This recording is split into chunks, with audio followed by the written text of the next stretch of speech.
Koutou, ka miru, kia koutou, kia ora. Welcome to this meeting of the Dunedin City Council for Tuesday the 13th of April. Welcome to council colleagues and the media. It would appear some of them are one and the same.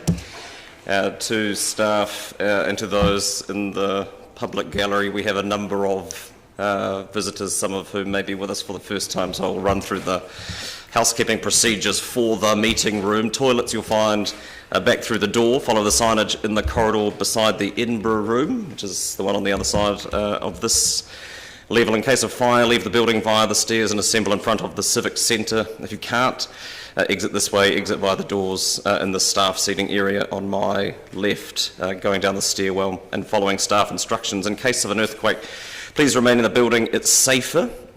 Move away from windows and any equipment and furniture which may topple, aside from the furniture that you take shelter underneath, such as tables, and hold on. Plenty of sturdy furniture options available for you in this room. In all cases, follow instructions given by fire wardens, civil defence officers and emergency services. And lastly, in the interests of public health, please do scan in if you are able, and if not, sign in on the way in. We have a number of deputations appearing before the public forum, many along a similar theme. Firstly, welcome Sally Brown and Mel Borrell. Kia ora kōrua, welcome.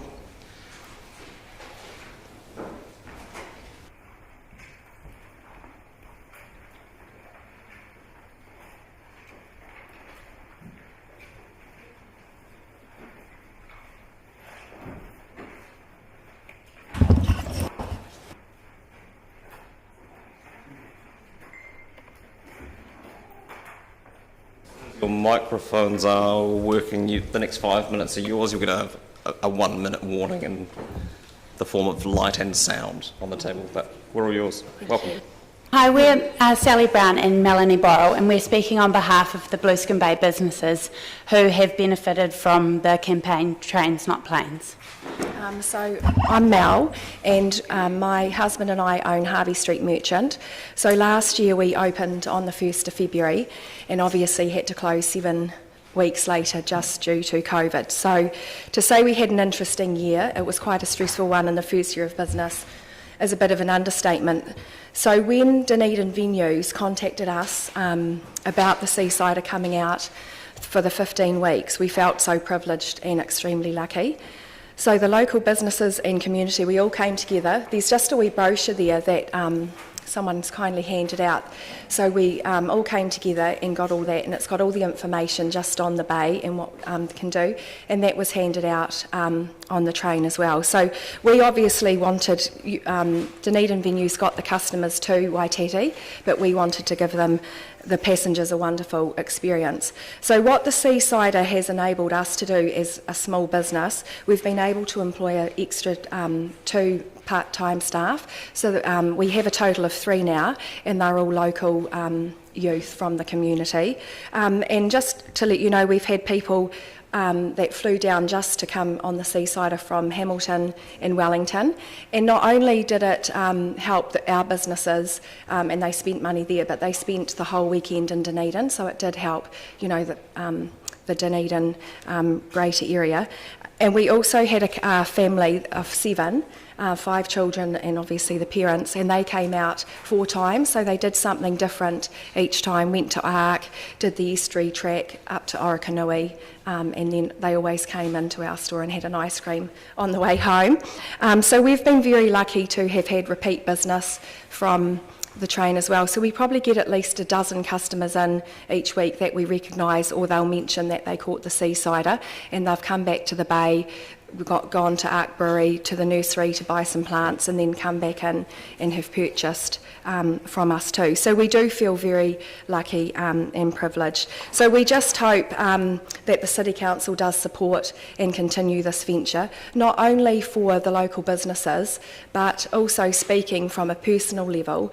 I would love to see the train, you know, be able to catch the train for events as well, like the rugby, concerts, and even maybe on a Saturday evening heading into town to be able to go out for dinner and things. So it gets cars off the roads. It inhibits people from drunk driving if people are still doing that, which unfortunately they are. So yes, thank you for listening, and I'll pass over to Sally. So we had 15 Sundays, 3,200 people, minimum emissions, and lots of happy people and small businesses, which to me equals a great success. Trains Not Planes has been a great campaign which has benefited our whole Blueskin Bay community. After a year that has been, initiatives like the train, supporting local businesses, working together to promote our local community has been great. I would like the Dunedin City Council to know how successful this has been for our community as a whole. Everyone who has wanted to be part of it has got involved, including the local children who ran their pony rides every Sunday when the train arrived. Dunedin Venues contacted our businesses in Blueskin Bay to coordinate hosting the passengers on the train for their 2-hour stopover. The meeting was successful and all the local businesses worked together to make this pamphlet to promote and expose the fantastic destination we have in Blueskin Bay. Each week, the local volunteers handed out these on the train so passengers knew what to expect when they got there.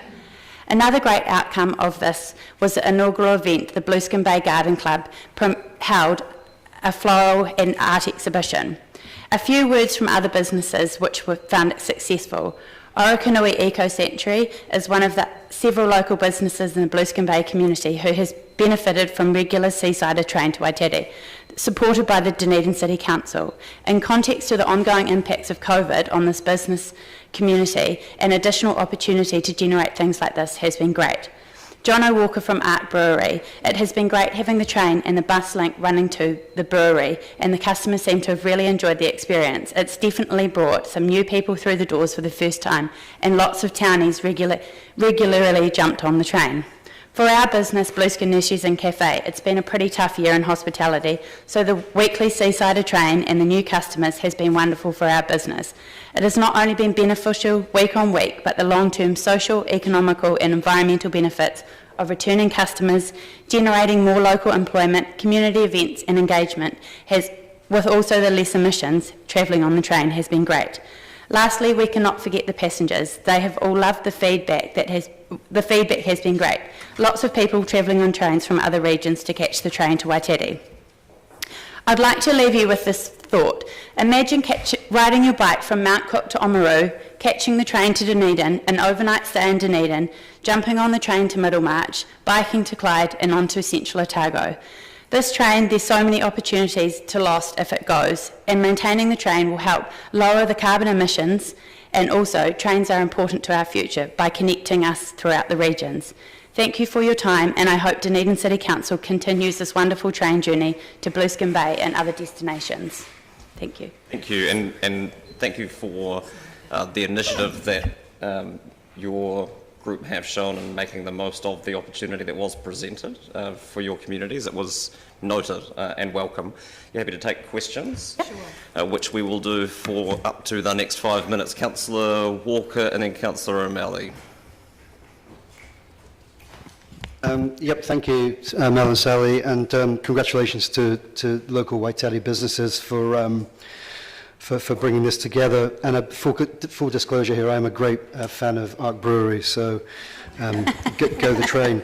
Two questions. First one is, have you made any efforts to collate any data related or any evidence around percentage increases for businesses during the 15-week trial? Yes, well, on the Sunday, which the train didn't come, we at the cafe usually close at 4:30 on a Sunday, and the train usually arrives at 2:45. So we have extended our hours for the kitchen throughout the summer, and we would do between 50 and 100 coffees in an hour when the train was there. And on that Sunday that we didn't, we did between 40 and 60. So a huge drop in that.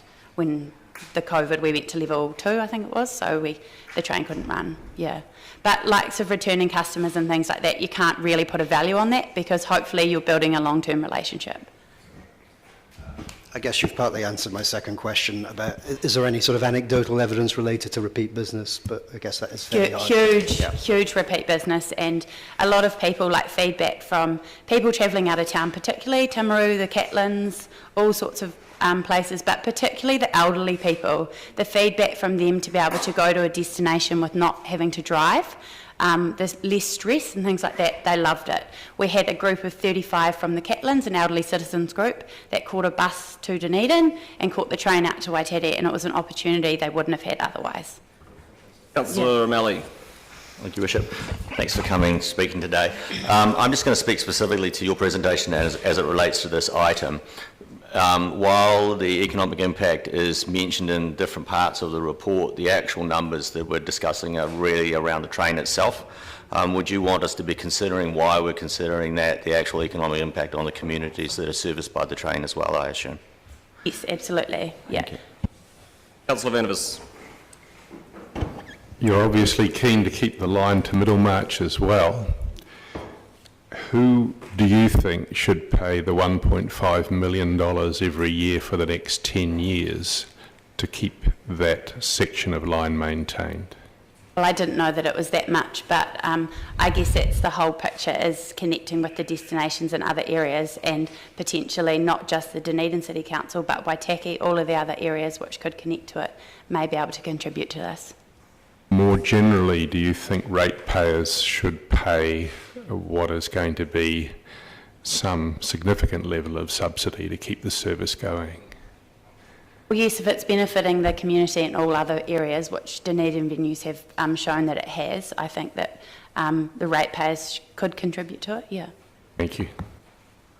Councillor Barker.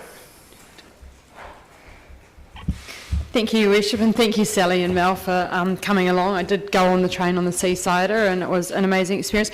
I just wonder, there's been some questions asked about the economic impact, and I consider how much money I spent in Waitaki. I also wonder who paid for this brochure that you put together. The businesses all put in to pay for the brochure? Yeah, so we all paid A sixth of it. Sixth of it, yeah. Okay, thank you.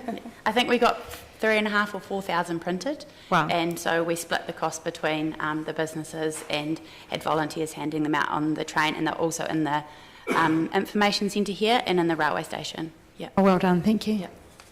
Thank you both for time, and you appreciate it. A little further down the line, Ms. Podofsky. Welcome.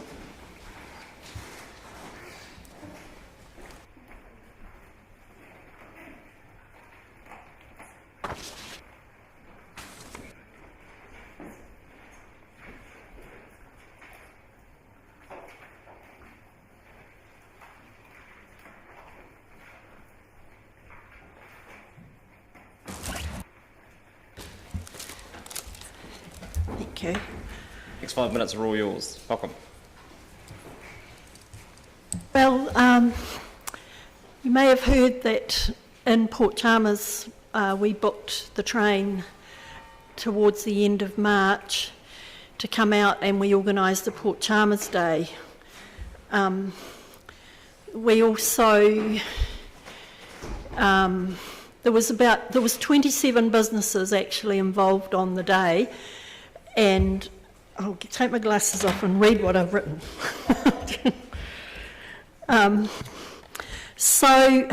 It was a whole of community event. The Lions were involved, the church was open and they were playing the organ, and we had a magic show, we had buskers, one who's behind a camera somewhere, and we had display boards, and when the train arrived we also had volunteers there handing out our Port Chalmers maps. I kind of think the majority of people stayed in the town though and spent their money listening to what the businesses said. So I emailed them all and got them, if they wanted to quantify their percentage of turnover. Several were double, and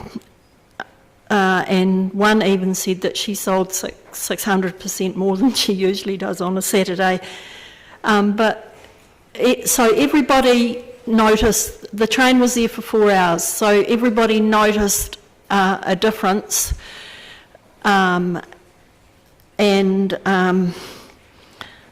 the major thing is that a lot of people came to Port Chalmers who had actually never been before and made contacts and said, oh, I didn't know you were here, and they have actually gone back since and made some fairly significant purchases in some of the larger retail stores.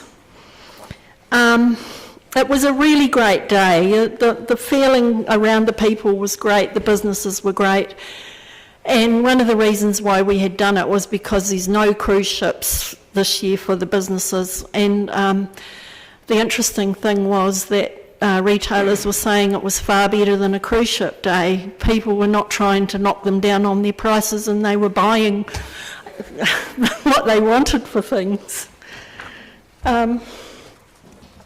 So I think the social well-being, it ticks your social well-being box, and as well as the economic development box.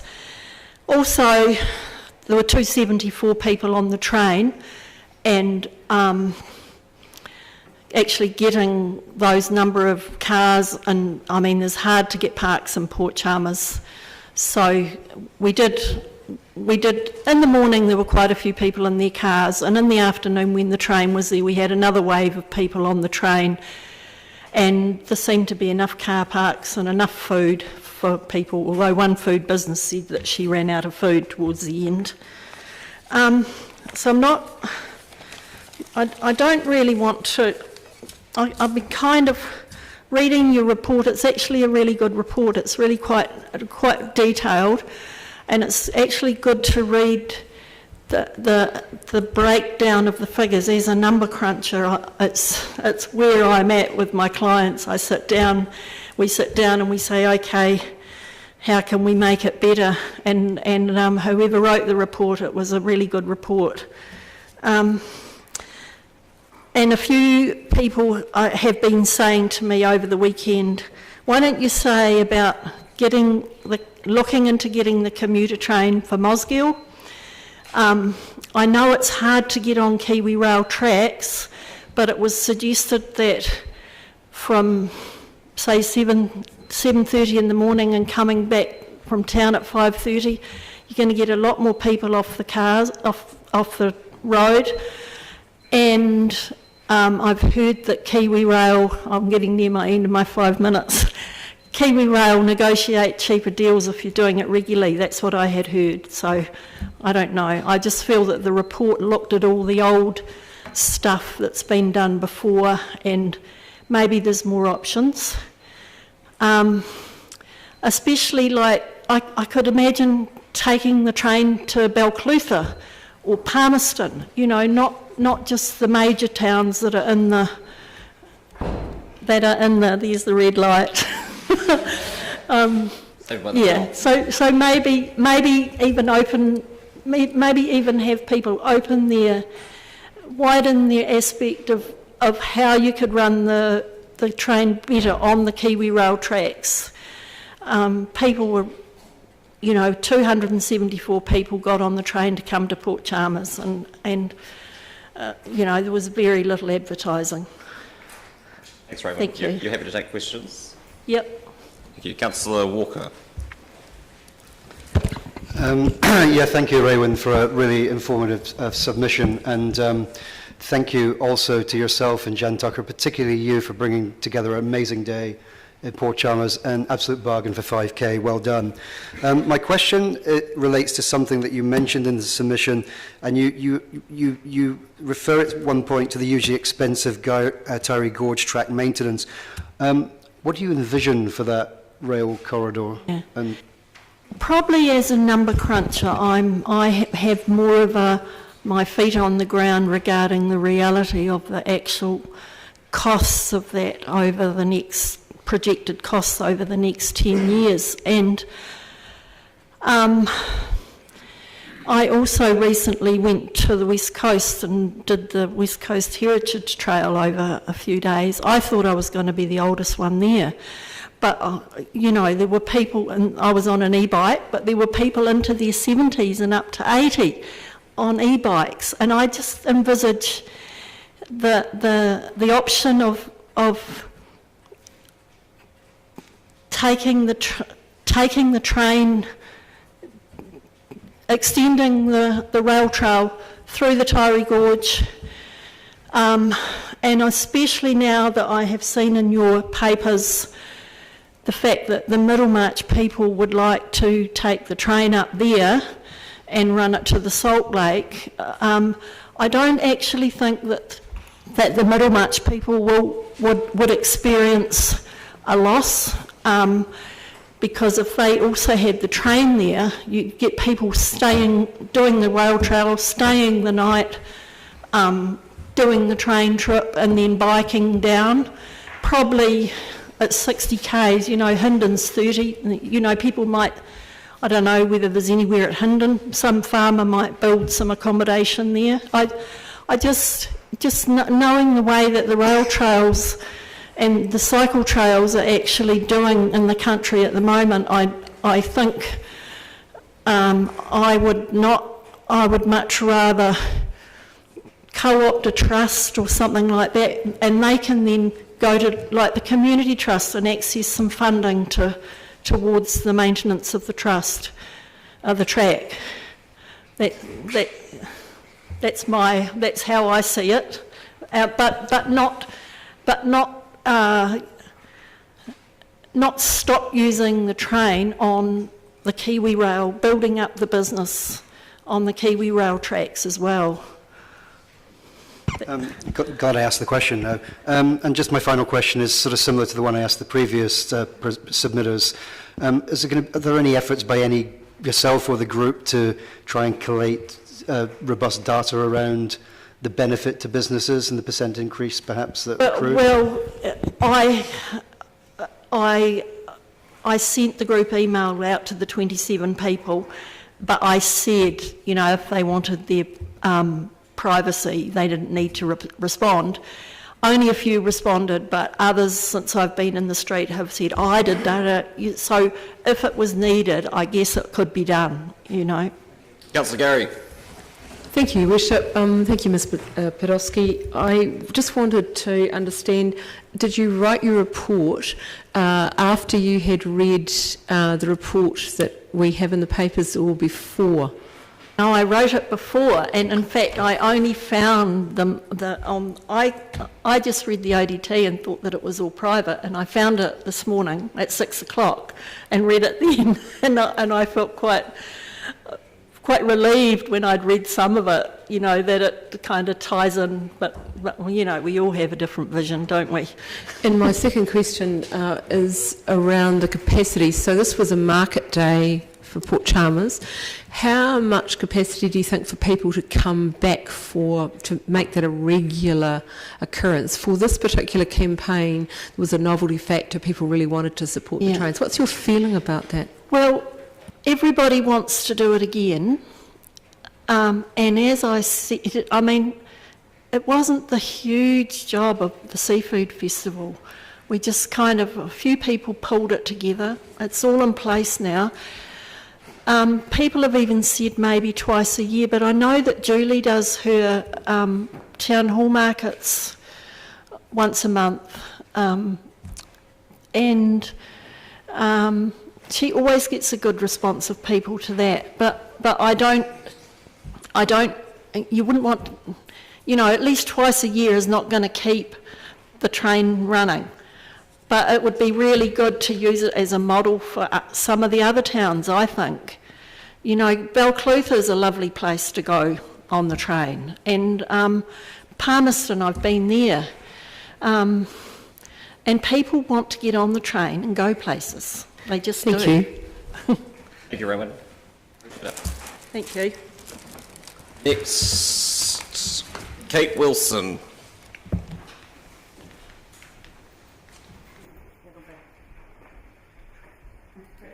Somehow can't work our way around the room.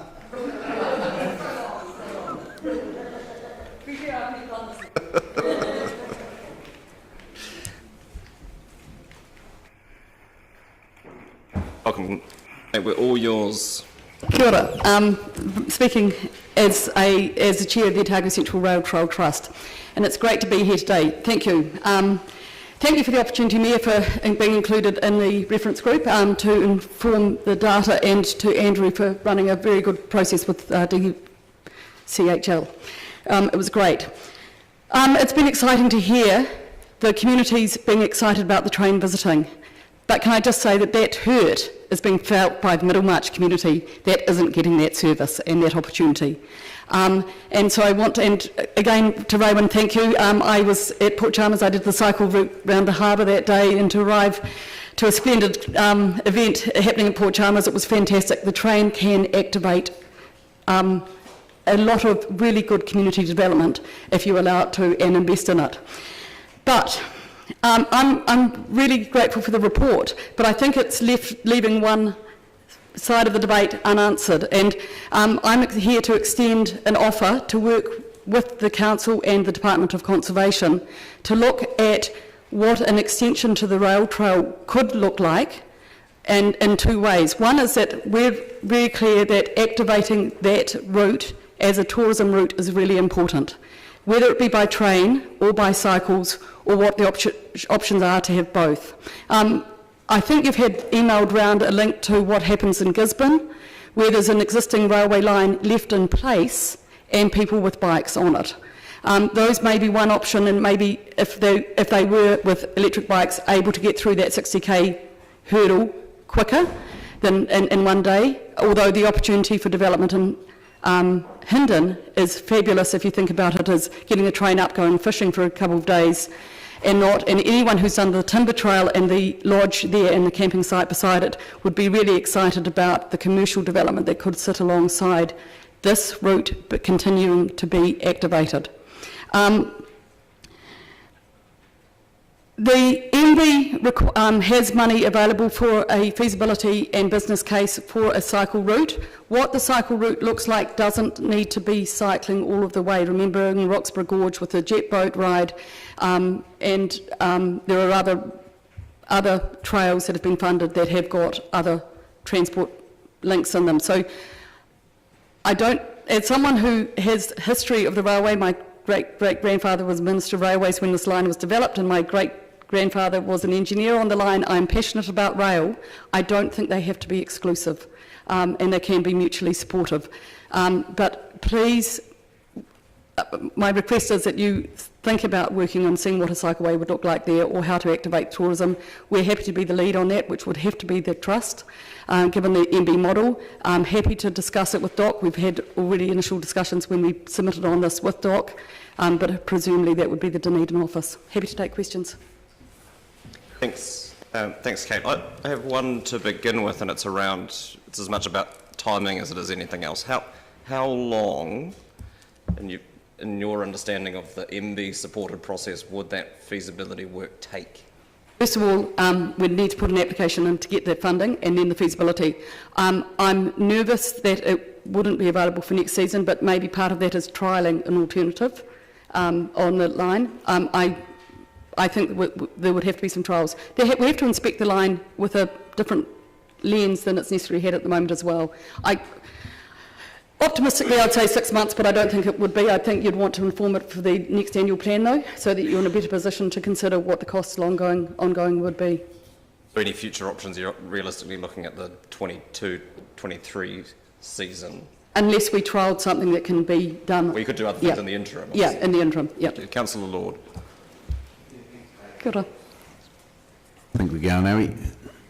Thanks, Kate. Look, I just had to wonder, what were your thoughts just if it did get to the situation we have had talk from the Strathtorey Heritage Park that they would like to lease the line to Sutton and to retain ownership of the bit from Sutton to Middlemarch? Not a problem. There's on-road options here on Garthmile Road, again alongside the railway line alternatively, and in fact it could go to Mataray. I guess the question I've got is the bit of line between there and Mosgiel effectively, or Wingatui, do you think that would remain if you were going to put a cycleway through that area, or do you think that would probably have to come out? I think that is part of the feasibility and what those options might be. There are some parts of the line that I'm absolutely sure you can have a track and trail beside it. There are some parts you wouldn't, but whether you could put an option like the bikes at Gisborne as an interim. They're much lower costs than a golf cart, as suggested in the report. But that's what the feasibility report has to do, and then look at options that may be that connection, having a private operator on there in the meantime, just to get it activated. I don't know. And I guess the next question is, do you have a view, as someone who's Middlemarch resident and been active in the train, running the singles dance and all that sort of stuff in the past, do you personally have a view that that train line is irremovable? I think the costs of maintaining railway lines are exceedingly expensive, and there's a reason why the part equally stunning from Middlemarch to the Clyde was picked up. I would want to maximise the opportunity for rail to continue there as much as possible, but I'm also aware that may not be. Some of those costs are scary, and for me it's more important to have that corridor activated as a spectacular view should LINZ do their weed control better, and that's another story to work with DOC with. But yeah, I think we have to be slightly realistic about those opportunities. Doing something that retains a train for 17 days a year does nothing. It hurts more than helps. Yep, thank you. I'm going to move that we extend the length of the public forum beyond half an hour. Seconded Councillor Gary. All those in favour? Aye. Those against? That's agreed. Councillor Houlihan. Thank you. Kate, for some people who don't know, just to clarify, what you're proposing is to have a cycle trail that could connect it from the end of the Central Otago rail trail through to Dunedin, is that correct? It's looking at what the options would be to activate that as a cycle route or something else that gives another experience. Yes. Because I'm very aware, like a jet boat in the Roxburgh Gorge, that it may not be cycle all of the way. Yeah. I'm also really aware that while it sounds simple, reconstructing bridges to take people on these, and some of those viaducts, and I've had to walk over them as a child, are pretty damned high, yeah. That they come at a cost as well. That it's not a free project. So any idea what that cost might be at the moment, or that'd be feasibility? That work needs to be done properly and done as a feasibility report, and that's why we would want to partner you. We're happy to put some money up to do that, but at the moment MB will put up to 100,000 for that project. The more co-funding we get, the better, to ensure that happens, because as you might appreciate, the governments may not have so much money for these projects as they once did.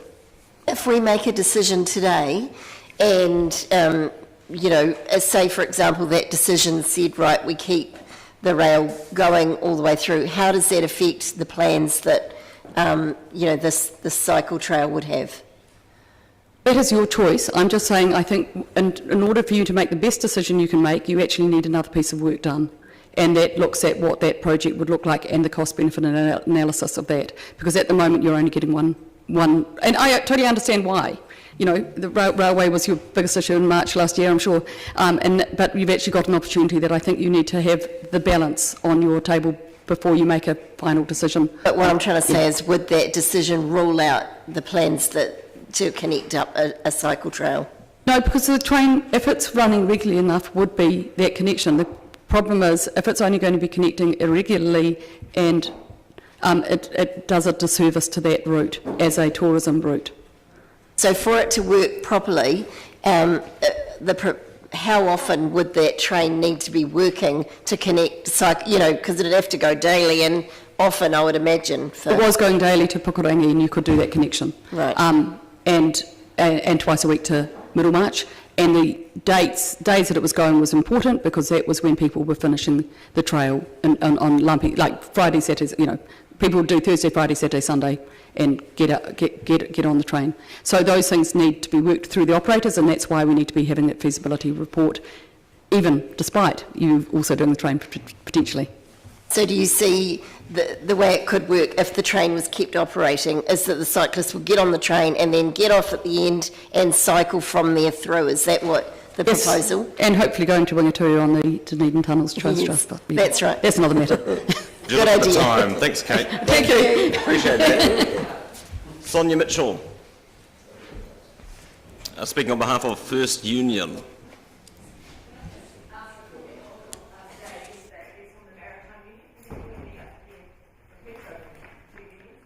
Well, you don't get twice the time. Come on.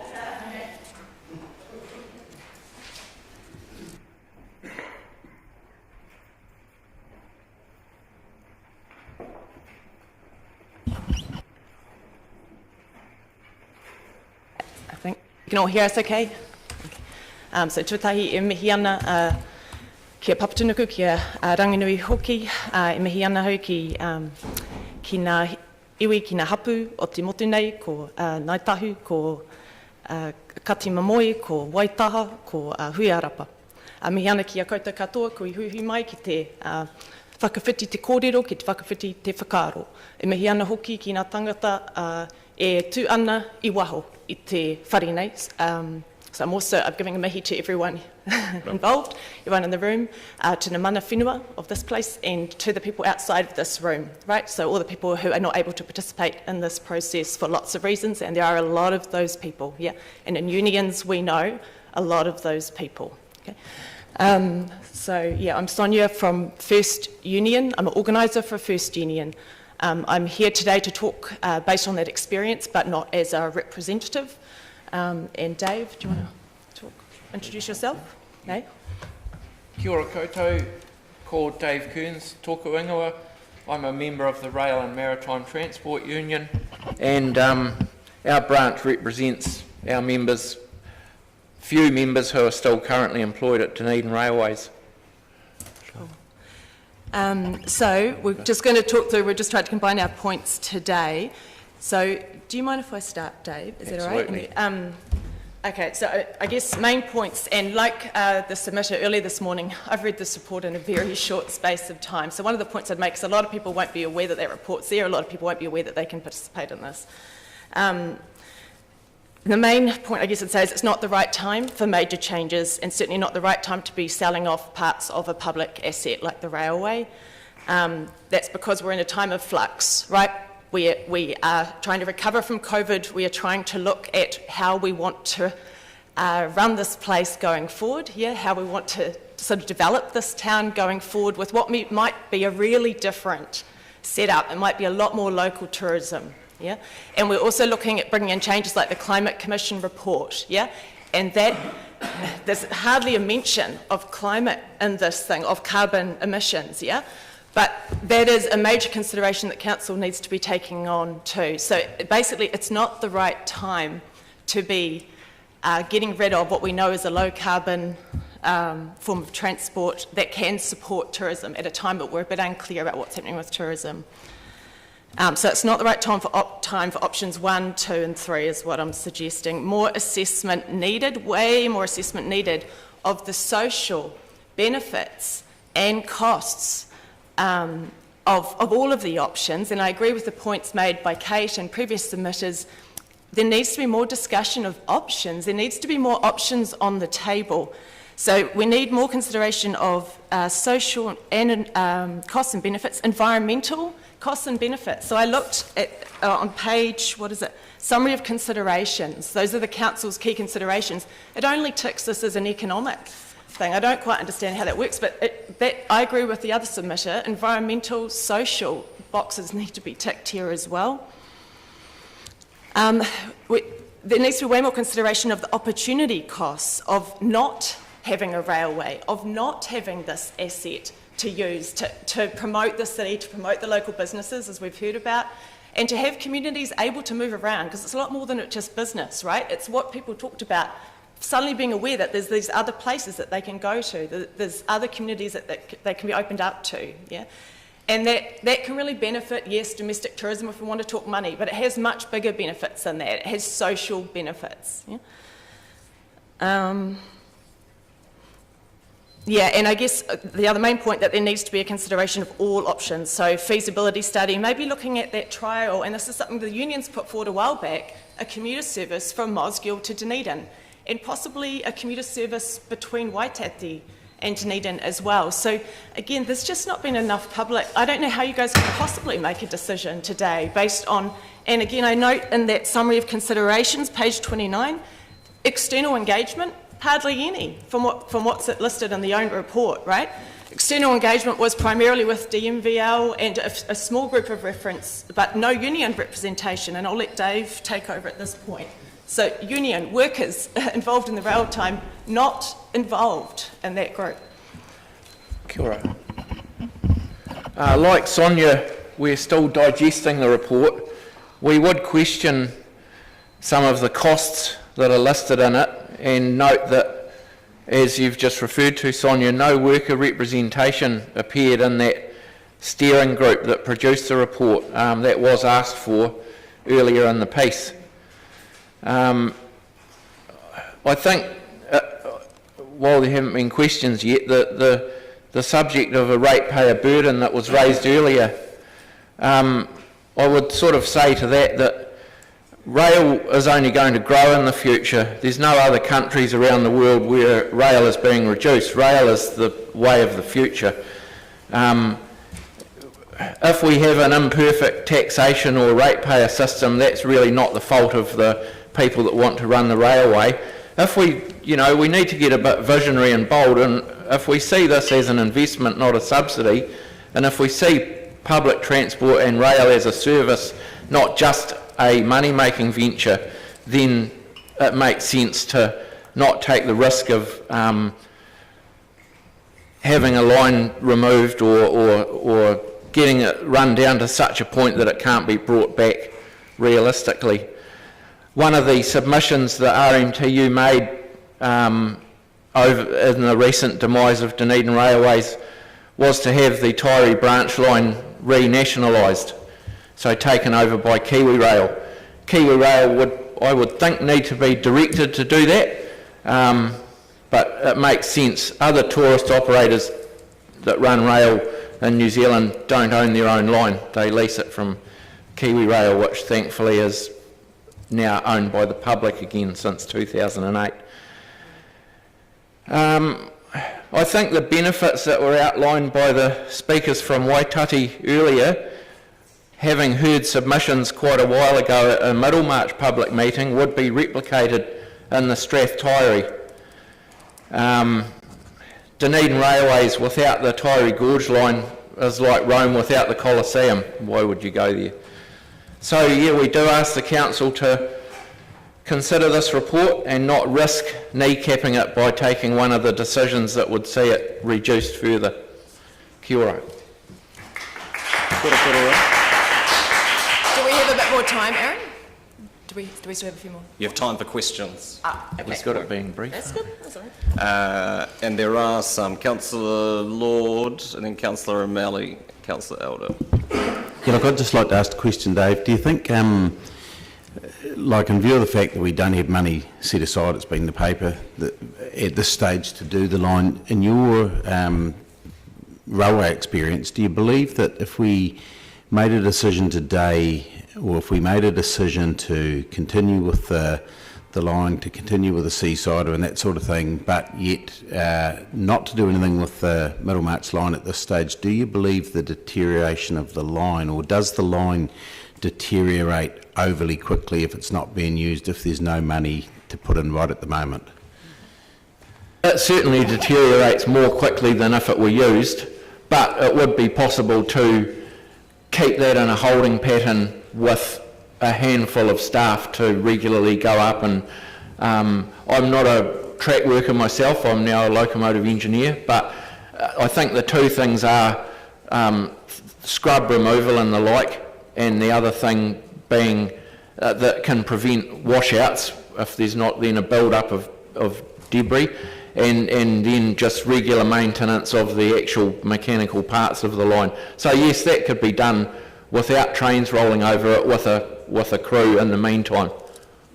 And the other question I had, and you did actually touch on it, Lee's question earlier about who should fund this, but I was thinking, do you have a view, probably it's an open-ended question for either of you, but do you have a view of what you may or may not spend? Like, it's been suggested 15 million over the next 10 years. That's not an insignificant sum, but I mean, we spend 10 million a year on the library, for example. We spend a lot of money on Waianapool and other things, but do you have any view of how we would assess what a a worthwhile spend is, in view of the fact that we're probably not going to run a train every day anyway. So does that number, 15 million, bearing in mind that it's going to come back to ratepayers ultimately if we decide to spend it, if we don't do a joint venture and find partners, but what are your thoughts on that sort of a spend over the 10 years? I think by potentially having worker representation in that steering group would mean that we could get closer to a correct figure. And as I said, without going into detail because we're still digesting it, that's sort of a process that works where I work, where there is pretty good union consultation, and so if a sort of higher up team has a figure and then it's challenged, by asking the questions we can arrive at what we think is a pretty correct figure. So I can't answer that now about the 15 million. And as I said, in the meantime, it's public money, so it has to be justified. Can I add to that as well? Yeah, I mean, from what I can see, this report cost a fair bit to produce, and you're asking sort of for figures on the spot. And I guess the point we're making is if workers are involved, directly involved in the proposals, yeah, and if you're looking at some of those social benefits, social costs, environmental benefits, environmental costs, because again, you'd need to look at what are the costs of climate change going to be to this council and to this community, yeah? So if we're going to try and predict costs, we can't just have a narrow picture, right? And then the other thing I would say, just looking at the financials in this report itself, and this is again quick, but there seems to be a really large amount to me spent on management and consultancy. Frankly, it seems quite a high proportion, and so maybe you could work with the unions to have a look at whether all that's necessary. I probably wasn't quite clear with the question. What I was trying to suggest was if we did have to spend that money, and look, it might be really good if it was less, but what I was trying to ask was, do you think an investment of that nature in a rail line is in the greater scheme of things a wise or a foolish spend of council money? That's what I'm trying to ask. Wise. And more so as the years go by and rail becomes the option to use, and regarding climate change and many other topics. So yeah, wise. Councillor O'Malley and Councillor Elder. Will it come as a surprise to you that we've just spent $1 million down at Ward Street for about 200 metres of road that's been damaged by log trucks, and that, in fact, our 10-year spend on that area will probably be in the order of 3 or 4 million. It wouldn't surprise. Okay. That seems to mirror the topic of when you look at, without getting off the subject too much, when you look at it's hard not Kiwi Rail, so-called subsidy, which we call investment, and then compare it to the 14 billion roading budget, it actually starts to look more normal and justified. Yeah. And Transport Minister's visiting Dunedin this week, I think, if you want to make a little plea for fun. They tend to come in and go. I'm going to try to keep this short. So effectively summarising your submission today is that you consider we should be considering even more options that are here, and that in fact this report might be a bit narrow in its consideration because it's really just looking at Dunedin Railways as a tourist venture and is missing some components to it that would be helpful. More options, including potential for commuter, and longer term, and more factors, so the social, environmental factors, not just the economic. And then the other one is in terms of the ongoing maintenance and other costs, you would like to have another crack at that in terms of whether or not those costs are actually accurate. And in need of looking at more of those long-term benefits. If you have a look at how those benefits are calculated, and again, we come back to that point, it's a very hard time to be making these decisions because no one really knows where tourism is going, but it could be going somewhere very local, and we know that locals tend to like trains and cycling. And without going into great detail about the cost, it's probably worth noting that the Taieri branch isn't required to be up to the speed or capacity of the main network, the main South Line, etc. So I'm not sure whether that's been factored into the cost, but it's something that would be queried. Assuming it is to the point and a question, Councillor Elder. Thank you. It's to a point and a question. So effectively, what you are saying then, and this is just a question, you think that there needs to be more work done on this report to come up with the right information or more information to make a good decision. Would that be so? There needs to be more engagement with the community and with the groups who can give you a view different from an economic view. So yes, more work on the report, but if you just have the same people with the same kind of lens, you'll get the same kind of result. 180 odd report that hardly refers to climate change, hardly refers to social community involvement engagement.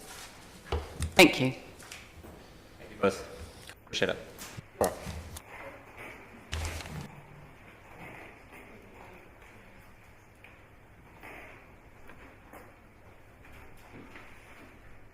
Moving on to the meeting proper, there are no apologies. In terms of the agenda, I will move that Council confirm the agenda with the following alteration, that after item 8, we go into non-public to consider attachment C for item 9, before returning to the public part of the meeting to discuss item 9 proper. Seconded Councillor Walker, thank you. Any discussion? All those in favour? Those against? That's agreed. Declarations of interest. Any amendments to the interest register? None. I will move that Council notes the amended the elected members' interest register, confirms the proposed management plan and notes the proposed management plan for the executive leadership team's interest. Seconded Councillor Gary. All those in favour? Aye. Those against? That's agreed. Item 4 is confirmation of the minutes. I have anything that people want to raise in the minutes. I had one thing, and apologies for not sending this in advance. In the council minutes, there's a comment at some point. Sorry, I'm going to struggle to find it quickly, where it says in the commentary, Council agreed in discussion, but obviously we don't agree anything in discussion. Things are agreed by resolution. So I just would like that to be, that wording. I know, apologies, I will be able to find it eventually. Sorry. Page 7 of item 16, the submission to the RLTP. It says during discussion it was agreed that the Peninsula Connection completion project be included in the submission. It was my recollection is that it was included as part of the resolution. Yes, if we can delete that. Otherwise, I'm happy to move the minutes be accepted. Seconded, Councillor Gary. Any discussion? I'll put it. All those in favour? Those against? That's agreed. Item 5, minutes of the community boards. Otago Peninsula Community Board. Councillor Wiley. The Council notes the minutes of the Otago Peninsula Community Board meeting held on the 18th of February 2021. Seconded, Councillor O'Malley. Thank you. All those in favour? Those against? That's agreed. Item 7, Waikawaiti Coast Community Board. Councillor O'Malley. Worship, I move that the Council notes the minutes of the Waikawaiti Coast Community Board meeting held on the 17th of February 2021. Seconded, Councillor Wiley. Thank you. All those in favour? Those against? That's agreed. Part A, reports. Item 8, actions from resolutions of council meetings. Any questions? Councillor Barker. I have a question around the notice of motion of the Dunedin City Council Housing that says that a letter has been drafted and will be sent early April. It's now mid-April. I just wonder if we're going to get a chance to see the letter before it's sent. I wouldn't have anticipated that would come back to council. I'm happy for it to be circulated, and those conversations have been held informally with the minister subsequent to the notice of motion, and there is correspondence around that. But I'm happy to send that around in advance of it being distributed. In which case I'll move that Council notes the open and completed actions from the resolutions of council meetings shown in attachments A and B. Seconded Councillor Gary. Any discussion? Councillor O'Malley? I just want to follow up on Councillor Barker's question because I was going to ask the same question. I think when a letter comes from us, it needs to be effectively written by us as opposed to staff. So in other words, if there has been discussion with the Minister and it is coming from our body, I would appreciate it that it does come back via us, at least an informal method. So that I agree, it doesn't have to come back to be met on, but it would be useful for us to see it because it is our letter to the Minister. I agree. Thank you. Arrange that, thank you. Nothing further. I'll put the motion. All those in favour? Aye. Those against? That's agreed, and per the amended agenda, I will move that, per the order paper, we move into non-public, allowing Mr Cooper, Ms Adams, Mr Douglas, Mr Davies to remain for the purposes of the discussion of attachment C before coming back into the public part of the meeting. Seconded Councillor Gary. Those in favour? Aye. Those against? That's agreed. Thank you.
Item 9 of the agenda, the future of Dunedin Railways Limited. Mr. Cooper, Ms. Adams, Mr. Douglas, welcome.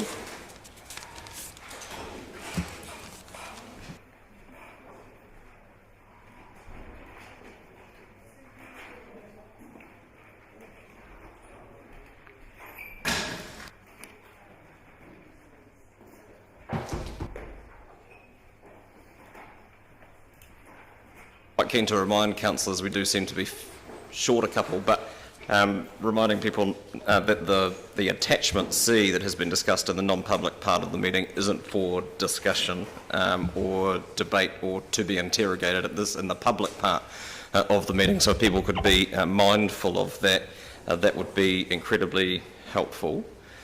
As I indicated previously and will repeat now, I've drafted a resolution for discussion. I'm aware that there are other proposals that can be dealt with subsequently to that.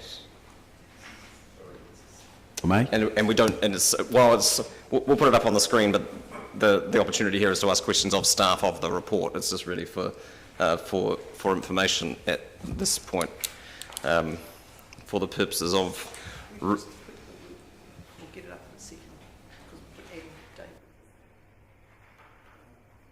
In the meantime, though, anything that Mr. Cooper you would like to add by way of introduction? If you could use your microphone, it would be helpful. I can barely hear you sitting right next to you. As you can imagine, this has been a challenging paper to put together, given that we don't know so many of the critical moving parts. So we have based the whole paper on collation of a range of facts to arrive at 4 options for your consideration. So there is no definitive model or recommendation, as we simply don't know all the parameters that could impact on any of the models. We don't know the critical mass of customers and when they will return. We don't know what those customers will look like in terms of their market appetite and what prices they're prepared to pay for the service. And finally, we don't know what the ultimate owners, being the DCC, appetite is for risk and cost as opposed to investment in the future of the service. I make that point on the basis that it's highly likely to be a cost as opposed to investment based on previous history of DRL. If retention in some shape or form is preferred, we would then go in to build a business case based on that risk and cost response. So your appetite here is pretty critical for us to come back with an iteration of what a business case could look like for one or more of the options. Even then, that won't be definitive, as we won't know the timeline of when passenger numbers, and particularly the international cruise ship market, will return, or the volume and timeline of which they will return on. So again, whatever we come up with as an iteration will be subject to much challenge, no doubt. If there is a retention preference, our view is it must be a new business model on the basis that we know what didn't work when we had 80,000 passengers coming through Dunedin Railways. We've attempted to cover all risks. However, the quantum of the risk we have noted is essentially pretty unknown. Weather events and the impact it has on the stability of the line and ability for DRL to continue will be a challenge. We've been through this before, and it has meant the track has been out of use for many months. We don't know what the future holds for us in terms of COVID lockdowns, border closures, and the impact that it has on the passenger market. And finally, the health and safety is a critical risk factor in this business, given the nature of the business. And again, the quantum of any impacts of health and safety, again, is an unknown. So just sharing with you that it is a challenging business to oversee and operate, particularly in the current environment. That's not to say we're against it in any shape or form. We're just sharing with you all the risk profiles as we see it. Finally, we haven't commented on any of the structure. We're focusing on what is the strategy before any structure is put in place. However, we would note this is not, it may be a small business in terms of quantum, or previously in quantum of a $9 million turnover. However, it is very complex, it's got a lot of moving parts, and it is reliant on a lot of assumptions. So depending on where we head with this, or where you direct us to head with this, we would be focusing on ensuring that you do need a dedicated and competent governance and management structure to oversee this business. It's not a plaything, it is a serious business, and it does have serious risks. Thank you. Thank you. That's helpful. Councillor Lord. I'm not sure if I'm allowed, Worship, to ask questions of Mr Davies. Is that okay as well? Are they questions of the report? Well, they are. Well, I guess what I'm trying to ask, so I'll direct the question, but in view of the trial that was done, and it was just the summertime, which probably the best time for travelling on trains in Dunedin, but do we know how much ability there would be to run a similar operating model to others around the country, which would perhaps go further afield to Oamaru, to Palmerston, to Belclutha if you must, and other parts of the country? Would there be, I just know some of the people that were born there, no, I'm just wondering, is there do we believe, or do you think on the basis of the trial that there could be a semi-viable model that could do better even than the trial? Whilst Terry gathers his thoughts around, I would say a caveat here is that it's not as simple as it may sound to say we're going to run a train to Belclutha or Oamaru, given that it's on Kiwi Rail's track. So we do have to get permission, consent, we have to apply for that, and it's not a given what we went through to get back on the Waitati track over the summer. It's not a given that they'll consent just to say carte blanche, yes, we have to fit in with their schedules. So there is some complexity, and we shouldn't take for granted that we can just do what we think is a good idea on Kiwi Rail's track. Terry. Yeah, just picking up Keith's point, Kiwi Rail is challenging. We have no relationship really with Kiwi Rail, so an important ingredient for whoever moves forward with this project is to build that relationship with Kiwi Rail. And answer to your question, I think absolutely. We researched those that had travelled, and they had an appetite to extend routes, wherever that might be, and I think there's that opportunity for sure. Yep. I did also note that 38% of the people that travelled over the experience put down their reason for travelling, that they wanted to support DRL, and that was a significant answer for me. Was that an answer that they were given as a multi-choice, or was that just the way they shared it? It was provided, but it was significant, and no surprise to us. However, I think and we've got to remember, it's not a train journey. This is every train we ran is an event. So that engagement from Waitati or Port Chalmers was critical in the success of that experience that they had. So an instinctive thing is to support rail, but the experience was strong as well. So it was a little misleading. It's the only reason they travelled. Thank you. Thank you, Your Worship. Two specific questions, one around the wooden carriages on page 43. I just want to make sure I'm understanding this, because I was surprised to see that 6 are now the number owned by DRL, but that none of them are certified for use, and that came as a bit of a surprise, because for me, and probably a lot of people in the community, the wooden carriages are the focal point of a vintage railway.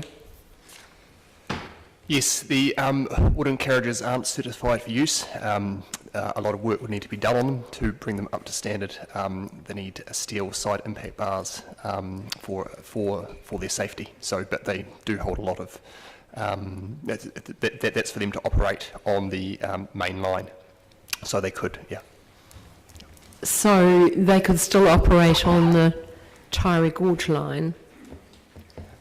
Yes, we need to get them to the Taieri Gorge line, you need to run them over the Kiwi Rail line to the 4K peg.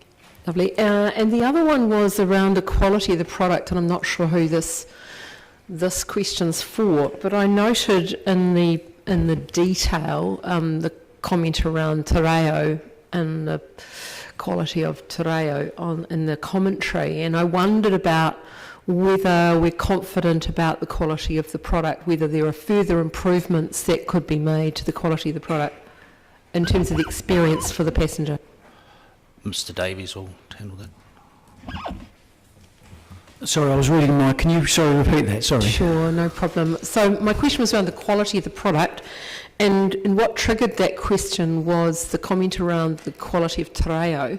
I was very surprised to read that it wasn't up to scratch and had the potential to cause offence. What would be your comment around further improvements to the quality of the product? So it's multi-layered, I agree with that, and so it's an engagement piece. This will certainly be an engagement piece, but the experience of the train journey starts from purchase of tickets. So we look at every aspect. So moving forward, you need to analyse from purchase of sale, or from the advertising piece to purchase of sale to on-board experience to even final destination experience. So it's an engagement piece, I think, Councillor. So Mr Davies, I guess what I'm asking is there still a whole lot of room for development? Absolutely. Don't forget, we had 3 weeks to organise the Planes Not Trains, and that goes from a new ticketing agency, new platform, marketing campaign, lodgement of a new brand, operation teams to get in place, and so absolutely, it was really done by a quick turn and effectively, but much more work to be done, and the product will improve accordingly. So on that basis, thank you for that answer, that's helpful. Lots of potential there, and also for a price, in terms of the price charged then, would that be correct? Yeah, absolutely. I think we're guessing, we're all putting a finger in the air with pricing because demand will dictate price and what the product looks like. And we're feeling our way. We're pitching price. We've asked the market what they thought, but certainly we've got some elasticity in ability to price higher. Thank you. Sorry, Councillor Walker. Yep, thank you. Thanks for the report, and I really do appreciate how difficult this must have been put together, particularly in the constraints and the timelines. Mr Cooper, you've mentioned, I think, a number of times two comments. One was innovation, and you've mentioned a number of times new business model, and I think I know the answer to my own question here, but I'll ask it anyway. So whatever we decide today, and in terms of the business case that will then have to be produced, front and centre of that has to be a new business model. Is that right? Yes. I think we've had the experience of the previous model with 80,000 passengers, and it didn't work. Now, whether that part of that will be the structure of the business, the size of the business, the frequency of the trains, and also the innovation and the products we have to offer. So it's almost a start-up with the benefit of some knowledge and the assets. Councillor Houlihan. Thank you. When we looked at doing the trial for the commuter rail, there was an issue with capacity, and you've raised it just before, Mr Cooper, around that. Do we know what the capacity is for Kiwi Rail on that line? Because I believe it's pretty high. We didn't look at any trial for commuter trains. Oh, we did. We did. It came to council at one point.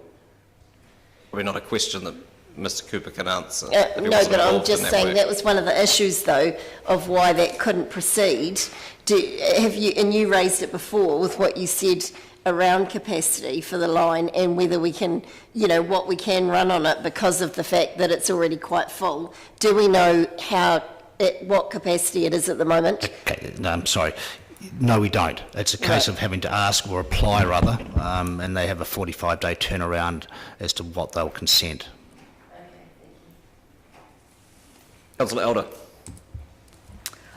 Just some questions, page 61, just around the Taieri Gorge part of the track, which appears to be a huge cost. And I was just doing some maths here, and you've got 1,500 a year over the next 10 years, is that right, to maintain and upgrade? 1.5 million a year. 5 million a year? No, 1.5 million. Yeah, 1.5 million. And then we're looking at rolling stock, and you mentioned that in that part of the paper, it's 2.8 million over 10 years, which would add up to 280,000 a year. 8 million. Oh, sorry. Yeah, there's an at-risk component for the rolling stock of $2.8 million a year, and that, $2.8 million total, not per year, and that is to recognise the fact that the current rolling stock is maintained through its own maintenance program, but if something was to happen to the rolling stock, such as standards increase from KiwiRail, or was to be severely damaged, then you would need to replace it, and we're just highlighting that. Okay. So it's a contingency. Oh, it's a contingency, so it's not, it's a book contingency which may or may not be called on. Correct. Okay. And then I'm just trying to get my head around the cost per year. How much is the cost again for staffing for any option? In the report.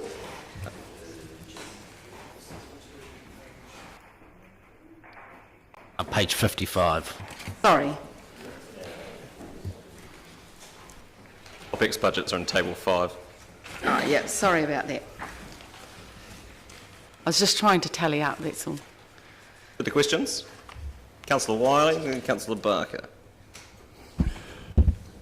Thank you. Mr Cooper, I take it that we, the Dunedin City Council, are the sole shareholder of Dunedin Railways Limited currently. DCHL is the sole shareholder. DCHL. And DCC is obviously owns DCHL. Thank you. Councillor Barker. Thank you, Rish. I have quite a series of questions. One of the things I want to pick up was when you say that the previous model didn't work, how do you define that? Based on 80,000 passengers, one way or another we had losses, and we weren't getting on top of the deferred maintenance. So what I'm saying is that, and we had the cost structure, which I would say on hindsight we need to reflect on, is that a sustainable cost structure. So given the history, there'll be little point in repeating that model. I've been looking through the last, is it 13 annual reports, and it made a profit on paper in 10 out of those 13 years. So I just want to understand how in the performance measures from council it says at least a break-even result is returned, so it was actually returning profit in 10 of those years. So I just want to understand a little bit more about the non-sustainability. Well, the profit level would be, without going through the figures, I think are quite modest, but given there's a deferred maintenance looming of circa, call it 10 million, it means they weren't keeping on top of their ongoing maintenance to keep the business sustainable. So would the directors, there was obviously would pay spending $100,000 a year on the directors of Dunedin Railways. So why was this not picked up earlier in the? They weren't in default in any shape or form. When you stop and take a long, hard look at it, we've identified that quantum of deferred maintenance needs to be undertaken.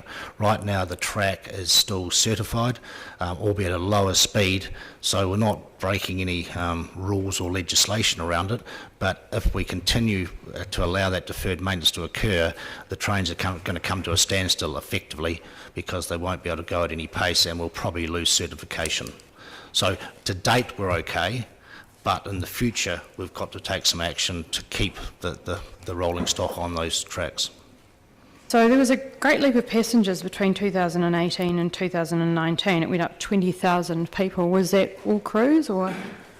We haven't got quality data, but anecdotally you would say it's largely driven by cruise ships, given the number of cruise ships increased in that same period. Thank you. I just wanted I've got a few questions about the report in front of me, and I just want a clarification of figures on attachment A, page 56. Page 56. There's a statement here that says it may be possible to offset some of this with domestic trains, and it says, but this is not expected to, the income's not expected to exceed $250,000 per annum. And I just wonder about based on the Trains Not Planes experience, and I just wonder about that because on the 3 months and 1 week that the Trains Not Planes were running, there was income of $190,000. So I just wonder why 200 and just an extra $60,000 was put in that figure. It was a conservative revenue budget or forecast. So based on running Trains Not Planes for just a little over 3 months and achieving 180,000, I think keeping in mind that we've just said had the Trans-Tasman bubble announcement, so that has changed things even since those estimates were done. But that was sort of if you extended it out a little or run some additional services or changed the pricing a little. But we probably wouldn't want to have banking on more than 250,000 revenue. My next question is on, there were 4 options put forward, and I just have a couple of questions about the models. Did you look at a trust model like the Masters Games, which might have the advantages and not disadvantages, but of being able to apply as a trust to, where have I got the list, the Heritage New Zealand for some money, the Tourism Facilities Grants, I think it's called, the Tourism Infrastructure Fund, etc. So was that model looked at? So there is a note in the report that notes under either option 3 or option 4 there are a range of structure options, and that would include a trust or the current CCO model. So those would be further investigated and brought back if those options were selected. Thank you. Did you also look at the model as a DCC department like the Chinese Garden? The same answer, so the structure would be a second round of decisions. In the report it says that the evaluations team, the reference team, last met in October 2020. Were the 4 options canvassed with them?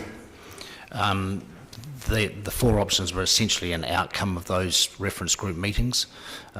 We did share with them our provisional thinking, and then it dropped into putting it into a council paper. So was there a reason why it didn't meet again, and did members ask for updates? The reference group was designed to give us feedback on the thinking and the various proposals put forward. It wasn't there to write the paper to council. So the union spoke earlier, and were they asked to be a member of this group?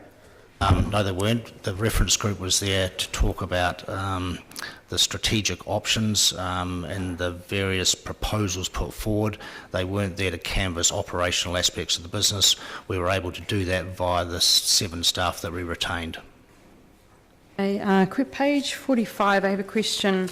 Just couldn't understand a figure here. There was a difference. It's options evaluation costs, and it says actual cost year to date for 9 months, and it says 88,000, and then it goes to current forecast and it's got 83,000. Is that a misprint, or is there... It's not a misprint, but it does reflect the fact that that current year to date is only 14 days ago, and so we had the forecast existing of 83, and we updated the actual year to date costs as those invoices came in, and they've come in a bit higher than we expected.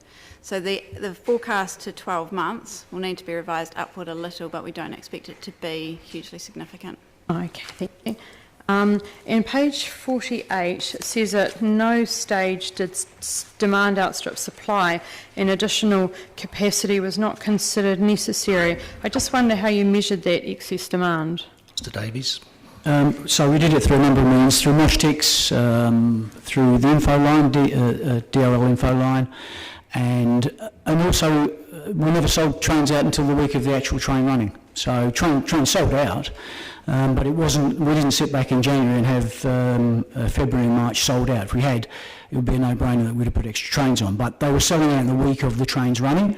But I'm sure we would have missed a couple customers who would have been in town from Wellington or Christchurch, or who would have been on a Saturday, who would have said, you know, I wish I could have been able to go on the train today. And we acknowledge that, but to run a train or to run a new campaign based on the fact that we weren't selling out our trains until the week the trains were running, we felt was the right action. Just want to understand the relationship with the eyesight, because I've heard that they had a wait list of around 200 people. The demand. Were you aware that they were keeping that list? No, we asked them for some feedback, and I've never seen that. Okay, thank you. I just want to understand around the maximum capacity of each train, and what was the maximum capacity of each train? We started at 200, then we stretched it to 220, and some days we got a few extras on, depending how it was on them. And learnings, I mean, from learnings there will be things we'll do differently, but again, with 3 weeks' notice, there was a campaign run, the notice was in market that it was Sundays for 2 trips for a short period of time, and we did a good job, and we got good research out of it. Yeah, I think you did a great job, because I was on one of the trains. I'm just wondering, because there was a whole lot of empty seats and we were on a sold-out train. And it's like, just sorry, Councillor, it's like Highlanders on Friday night. We had 14,000 tickets issued and we had 11,000 turn up. So they purchased, but they didn't front, or they would have had to leave town. It's just much a surprise to us. Okay, I just want to understand about the survey. How many people were surveyed? All that they had given permission for us to talk to, so it was quite a large sample, to be fair. Oh, so it was... But there was multiple purchases, so I can't remember the final numbers we had back, but the passengers versus the ticket sales, because passengers were buying, those that were surveyed might have bought 6, 7, 8 tickets. Oh, were they surveyed electronically or in person? Electronically. Okay, and I just want to understand, because we're looking at the difference between the, I guess, we're going on Kiwi Rail tracks and then going on the, looking at the Tari Gorge, and I just wondered if, I don't know if this would have come out, whether there was any difference between the Seasider and the Gorge trips, re the motivations. It's a good question. We were a little surprised with the uptake of Seasider, to be fair, based on the anecdotal numbers. We'd said the 80,000, and we saw that it was heavily weighted to inland. It surprised us that the ratings were pretty even, and I'm not sure. I think people engaged. I think it's a new language and a new offering. I think it's a different proposition. Yeah, just because we are going to have to look at making a decision about the gorge, I wonder if, other than surveys, if you've got any anecdotal feedback about the gorge and the motivations? Look, I think there's 2 different experiences here. One would be from vista and view versus destination, but I think future, whoever runs trains, it's all about the destination anyway and the event experience. But both were different. It was different experiences for both. Thank you. What's my next question? I just want to ask about the volunteers, because they were a big part of the Dunedin Railways model, and I wondered if there's a place in any of the proposed models for them. I can answer that. There will always be room for volunteers, absolutely, but we've got to understand that it's highly regulated. Health and safety is a max, so there's a lot of highly skilled and highly trained staff that need to be enacted when you run a train. Now, a question around the budget, and it says it's developed from trains, not planes, and I just wonder if any effort was made to discuss those figures and assumptions with people who previously worked at Dunedin Railways and people with tourism market expertise.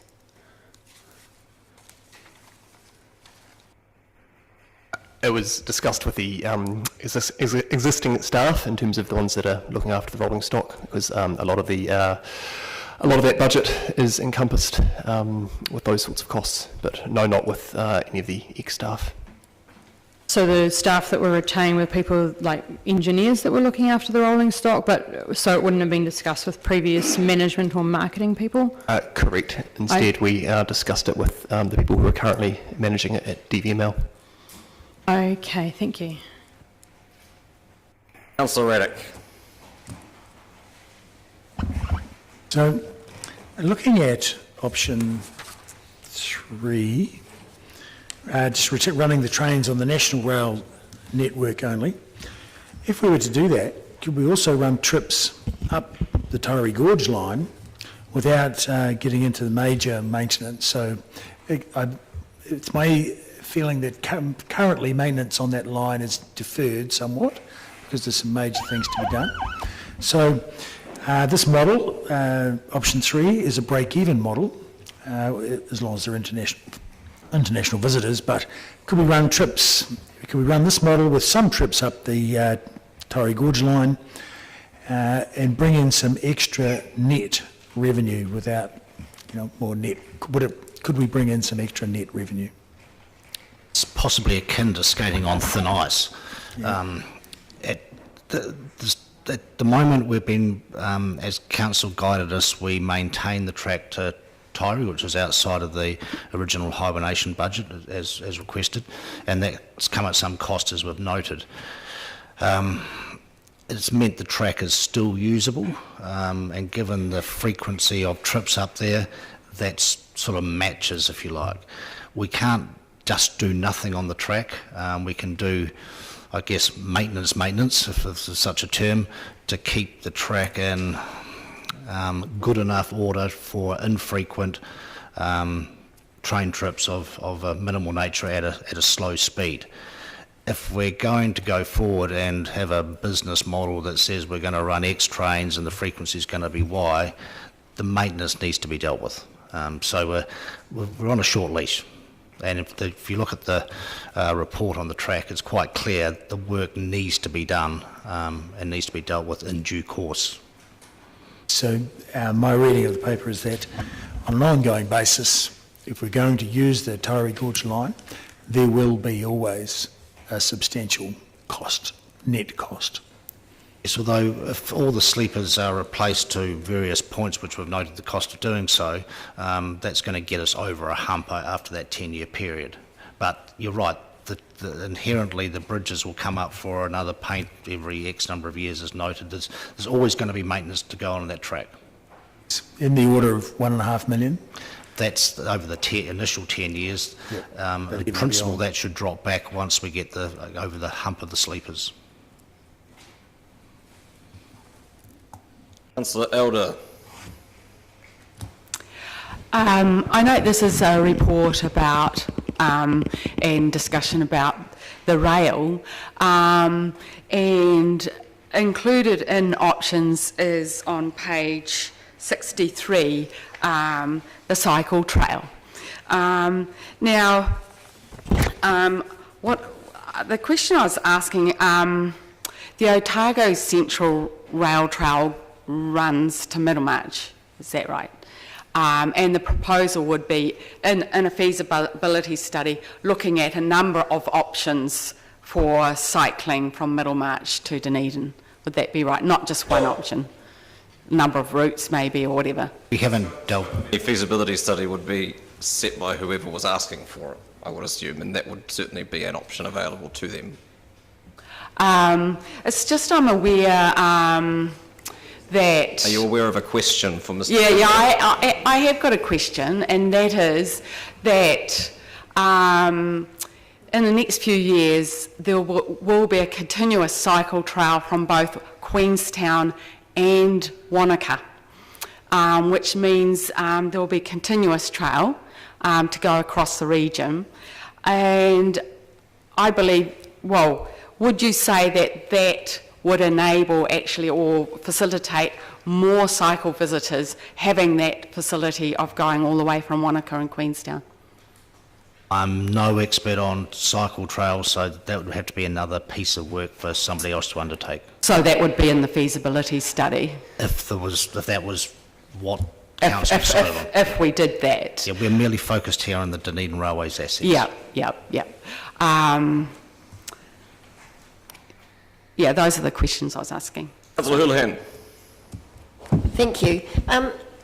Has Kiwi Rail indicated whether it would be interested in the lines for the Taieri Rail Gorge? Yes, and the answer is no. Right, clearly no. Right, thank you. Councillor O'Malley. Your Worship, just when we put the into hibernation, did we go out? I believe we did go out and get the wage subsidy as a method, right? Did we explore the Strategic Tourism Asset and Protection Program at the same time? Yes, we did, and we got turned down without any engagement. Oh, so we actually did physically contact them and they turned us down? Thank you. Yes, can I just qualify yep. that? But it was after Dunedin Railway's restructure process had completed. That STAP program was announced a bit late for Dunedin Rail. So we applied for funding for the options evaluation process, which was declined.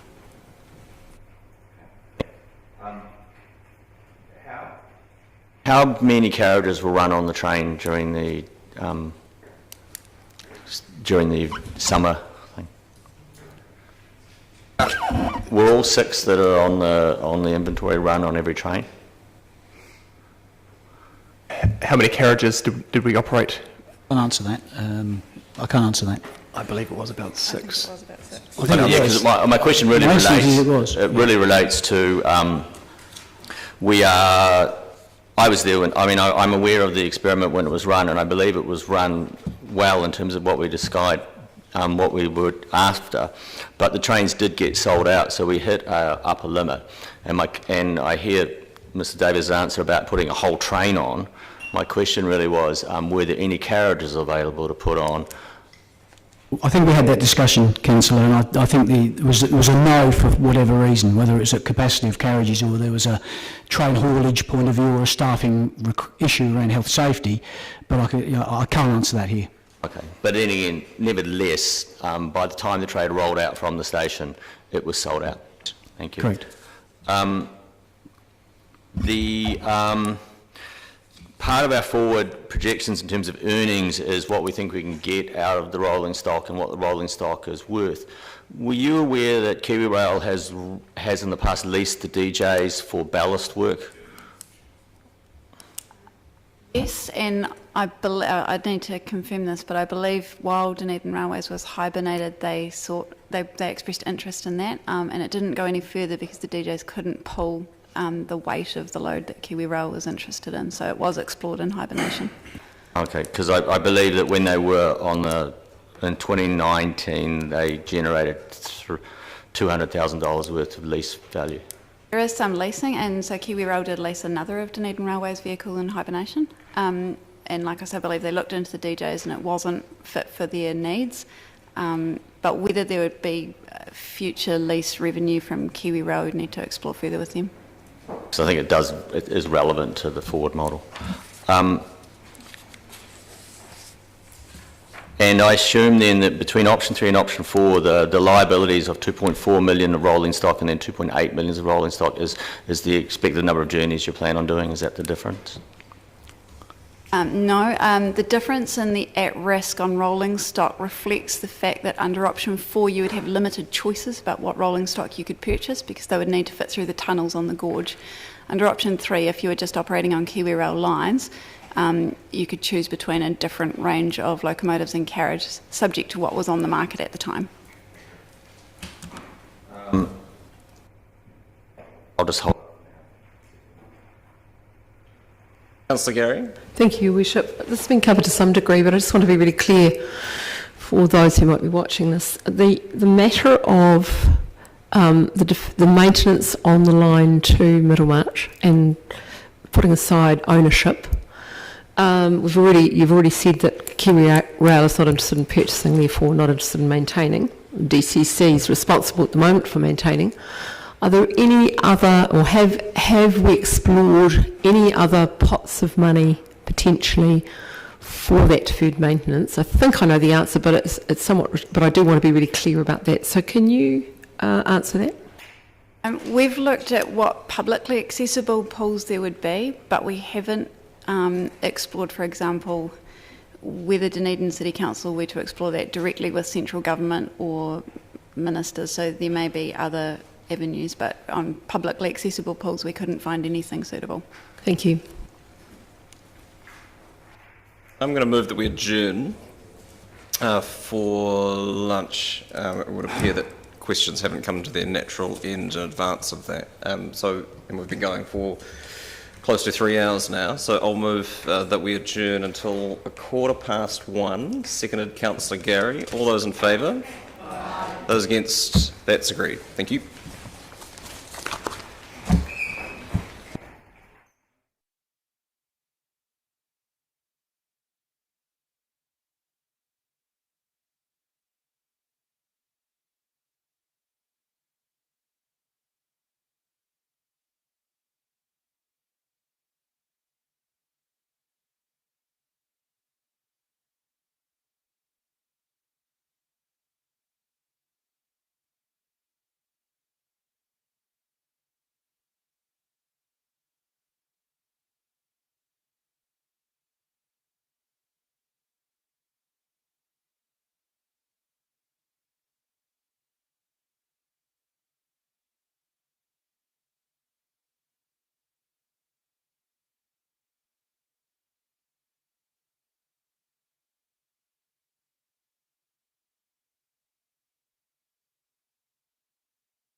Welcome back. We've got questions on the list from Councillor Houlihan at this point, and anything else that has come up on people's ruminations over the lunch break. Councillor Houlihan. It's not compulsory. Anyone else? Councillor O'Malley. Bishop, on page 49, which I have to find myself now, is the costing of the trial. And the trial went from 20th of December to 28th of March, and the column is 1st of December to the end of March. And the only reason I'm asking that question is, when the staff costs were done, I assume they were taken through from the hibernation costs and pulled out, were they, or how were they calculated? The costing in Table 3 on page 49 is the costs additional to the hibernation staff.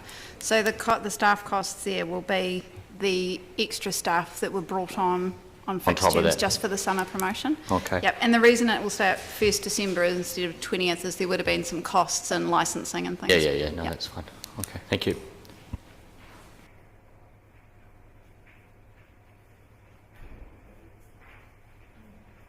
Sorry, Melly.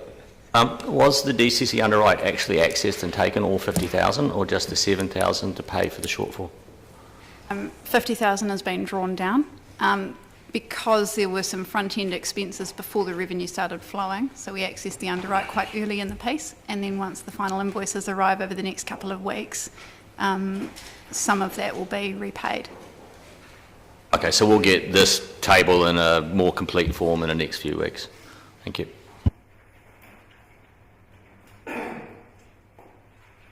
Oh, further questions?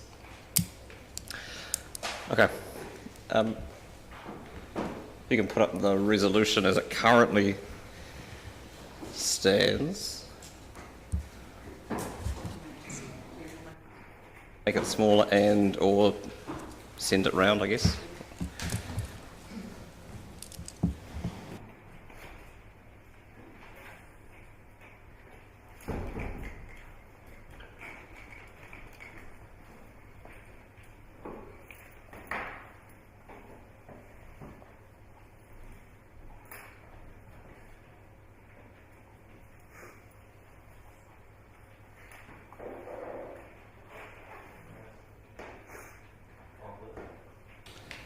Potentially, but generally you would do it through debate. But well, depends what the question is.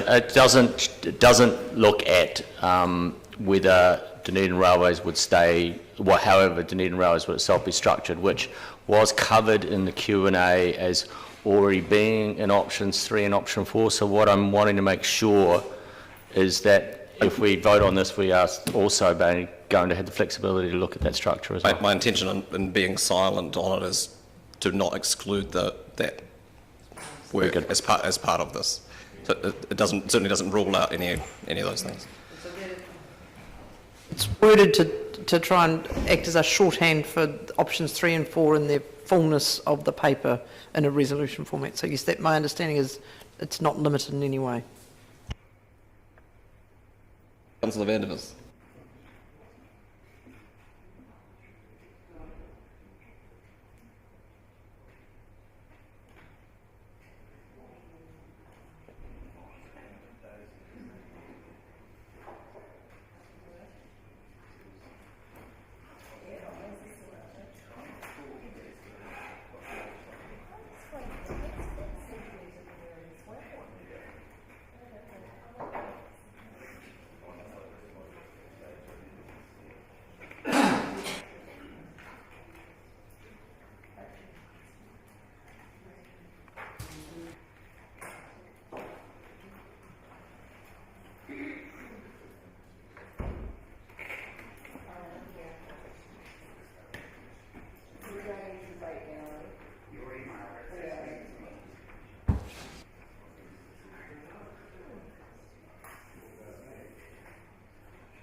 Should have been plenty of time for people to read what has been proposed.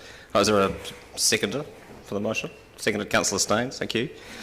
And speaking to it, I'll speak to it briefly, really, because in a sense it's deferring an ultimate decision. I'm certainly in no mood to sell off Dunedin Railways, and certainly in no mood to close the business, and so I haven't suggested that work progress on options 1 and 2, which are largely what those are.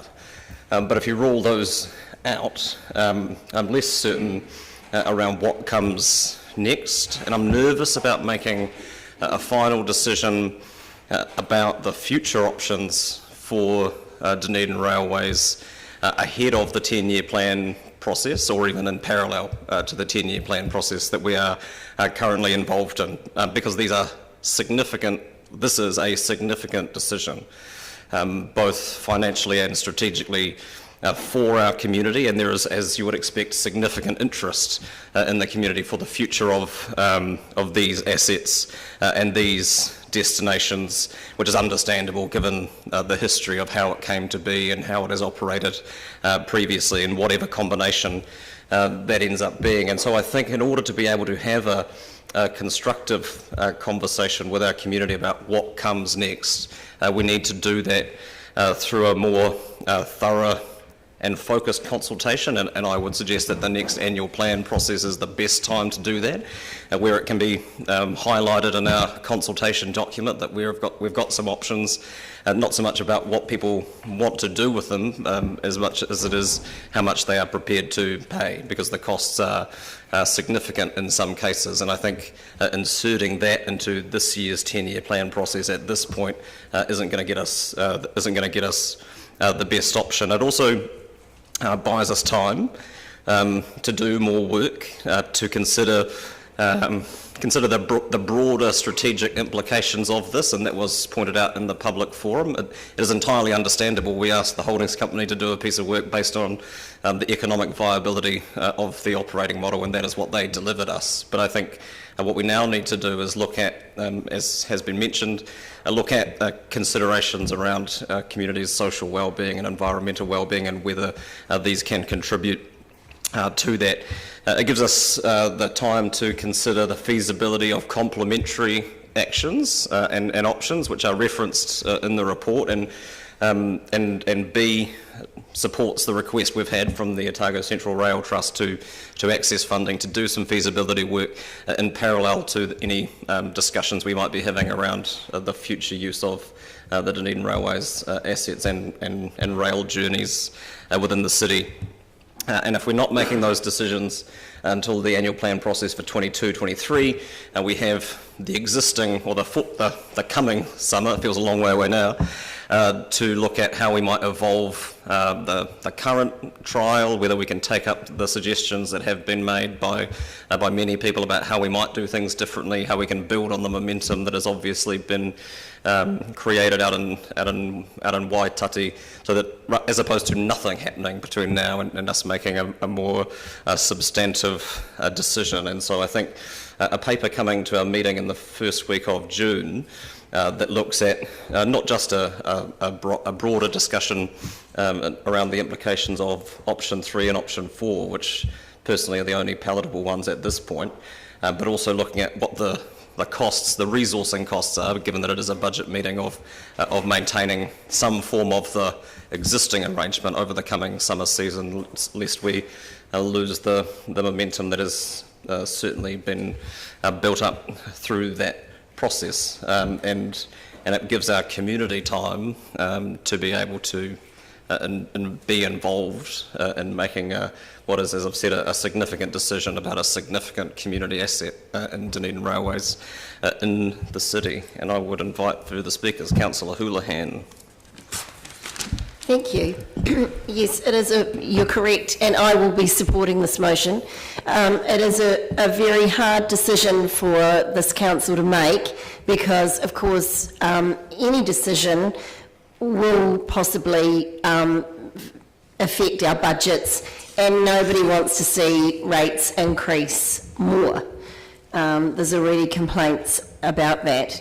So, but with the rail, there is a lot of emotion involved with rail. I mean, I come from a family where my father used to work at Hillside, so I can tell you I had years and years, and I'm not exaggerating by saying this, is being airbashed about privatisation of the railway, and my father regularly used to curse the name of politicians who made promises that they didn't keep and sold off railways years ago.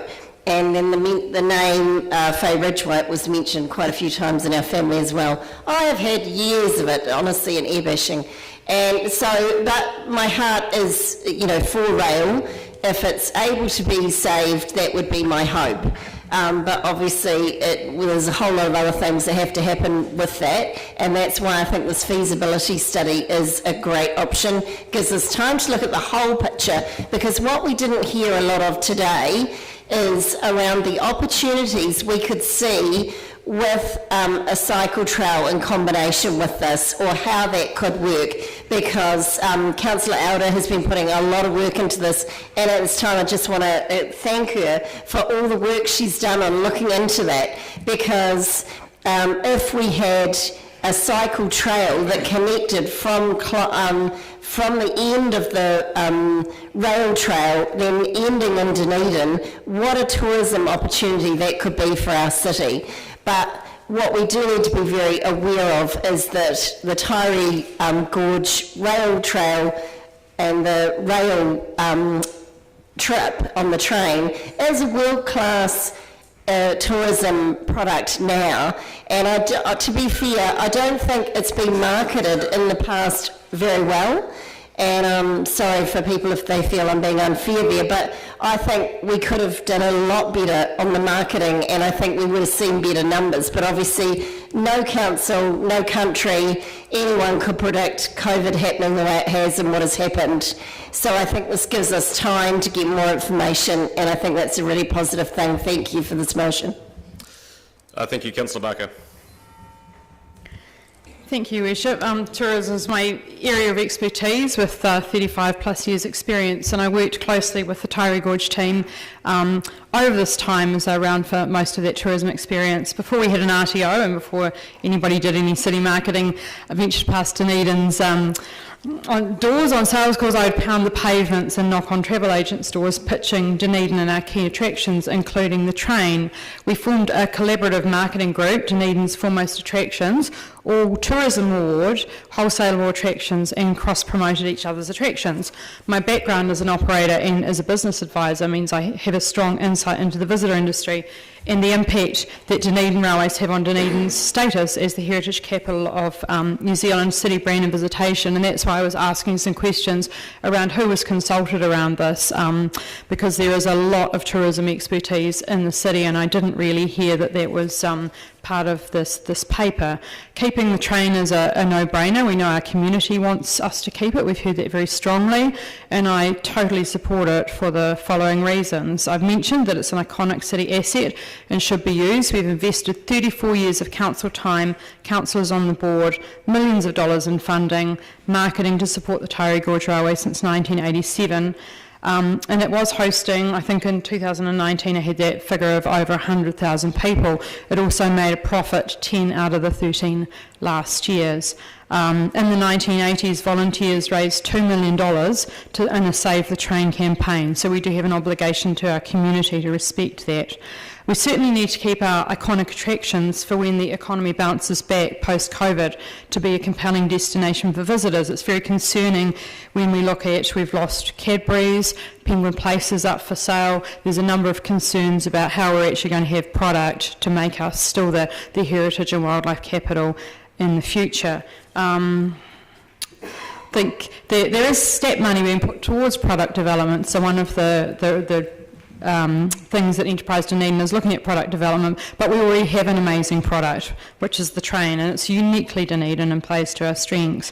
Whatever we invest, the multiplier effect goes to accommodation, food, retail, etc. Generally, the spend on visitor activities is around 10% of the overall. So pre-COVID spend, visitor spend in Dunedin was over $700 million. The economic impact of the train is widely felt throughout Dunedin. So for every $50 on a train ticket, there would be another $450 spent on accommodation, dining, retail, transport and other attractions. And this helps keep our city working, our city centre vibrant and enhances our community wellbeing. We also support other city facilities annually to the tune of millions of dollars, i.e. Ulverston and Chinese Garden. We invest about $1.6 million a year. Currently we're looking at building a new theatre with capital costs of 17 to 30 million and operating costs of around $4 million a year. I just put those figures out there when we're considering $1.5 million a year for 10 years, perhaps on the Tari Gorge. I'm inclined to support looking at the gorge. I believe it's a key differentiating factor for the train trip and a magnificent area which showcases the built and natural heritage of Dunedin. For the shortlisted options that we looked at, I discounted immediately option 1, sell. I thought that option 2 was quite risky, which is selling or leasing to someone else, because literally the assets could leave the station and steam away. So then I looked at options 3 and 4 as they stood, and I wasn't entirely in favour of these because I look at the CCO model under which it ran previously. I don't know if that's the best model. My reasoning looks at the cost model, which often seem to include management and governance heavy structures, and I'm concerned about that when I believe what is required is a lean approach. That's what most successful visitor operations run on, and we have to get back to the basics pre-COVID. A lot of people are rebuilding their businesses. Therefore, I support this motion. Thank you. Councillor Reddick. Thank you. I support this motion, and I think we definitely need more information in order to be able to make better decisions about the rail. One of the things that we've seen today is the use of Kiwi rail lines sustain a break-even model quite straightforwardly, whereas the issue is the Taieri Gorge line. And a feasibility study, I think, is vitally important so that we can understand the intricacies of that line and what should become of it in a bit more detail. We've all seen the transformation of small Central Otago towns back to vibrancy with the advent of the Central Otago rail trail. And I note that the money generated by rail trail tourism there is infused into the community all the way along that trail and has made a very significant difference in Central Otago. Whereas I also note that the large part of the profits from the train trip up to Middlemarch largely accrues to the cruise ship operators and not so much is infused into the community. However, when we've seen the Seasider this summer, a lot of activity has been generated in Waitati, and so that community really took advantage of that. So I think there's a really great possibility there for the future, and also to extend that trip, or one of those trips, to Oamaru, and to capitalise further and spread the love for our heritage in the district. So I look forward to this feasibility study, and I think this is an entirely appropriate resolution for today. Thank you. Councillor Elder. I too support this resolution, and as we've all discovered, there's a lot in this paper and a lot we need to learn. And in a way, I think it fits in with our actual review of the destination plan. The world has changed. Do people want to go on cruise ships when they see them as viral Petri dishes? What's the future of international tourism? What's the desire of our visitors when they come to New Zealand, when our visitors come across the country, our domestic visitors? And studies show that, in fact, 2 of the top 4 things people want to do, both as domestic tourists and Australian tourists, is cycling and walking. And indeed, the other studies showing about the future of tourism is saying people are looking for wellness, for immersing in nature, and for getting physically fit. what's the future of tourism when it comes to carbon? And people will have a desire to have a lower carbon footprint, and trains and cycling and walking fit into that. They want a lesser of an environmental impact. They want a social good, a community good, a health and wellbeing good, and an economic good. And so I think this is actually quite a complex issue, and we have to balance what the future holds for us when it comes to tourism, what people want of when they come to Dunedin, and look at the bigger picture.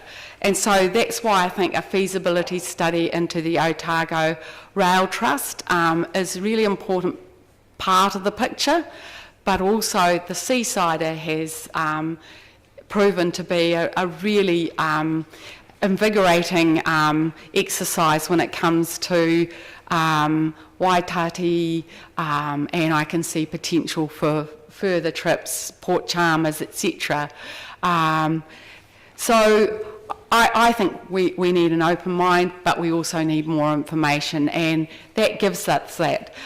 There was someone going to speak at the public forum, but did not come in, and he was talking about the West Coast, and he does a lot of biking. It was Clive Copeman, and he wanted to speak, but there was no time or whatever. And he went along the West Coast, and he did the Old Ghost Trail, the West Coast Cycling Trail, and the new Paparoa track. And what he said was, where there was cycling and walking product, all the places were sold out. And so I think we need to bring more information into our biggest picture of strategic tourism, and I think having a review and a relook at this is part of that. So congratulations, and I think that indeed we will get more information from this process to make a better decision. Thank you. I just think for clarity's sake, lest it be interpreted otherwise, anybody who asked to present at the public forum was allowed to. So it was, Mr. Copeman didn't ask to speak, and then there wasn't able to for reasons of time. Well, certainly not at our end. Councillor Lord. I can support this motion. I don't personally feel that comfortable with B, but I will support it anyway. I don't think our role is necessarily to support them to do what they can do on land that they don't at this stage have a control over. I'd almost be happy to say or declare now that my view is that we should look very, very seriously at the Torrey Gorge line, and that we should look at very seriously at how, or this will be included, I know, but this, to me, it's a very important part of our heritage, and I believe that even though it's expensive, and even though, like a library, like a stadium, will probably never pay its way, I think it is a vital part of our community. And as the man, sorry, I've forgotten his name, Dave Fisher, was it? The union rep said. Dave Cairns. Yeah. Cairns, sorry, apologies to him. I really believe that in the future, options and parcels of tourism activity like this will grow in more and more in popularity, not less and less.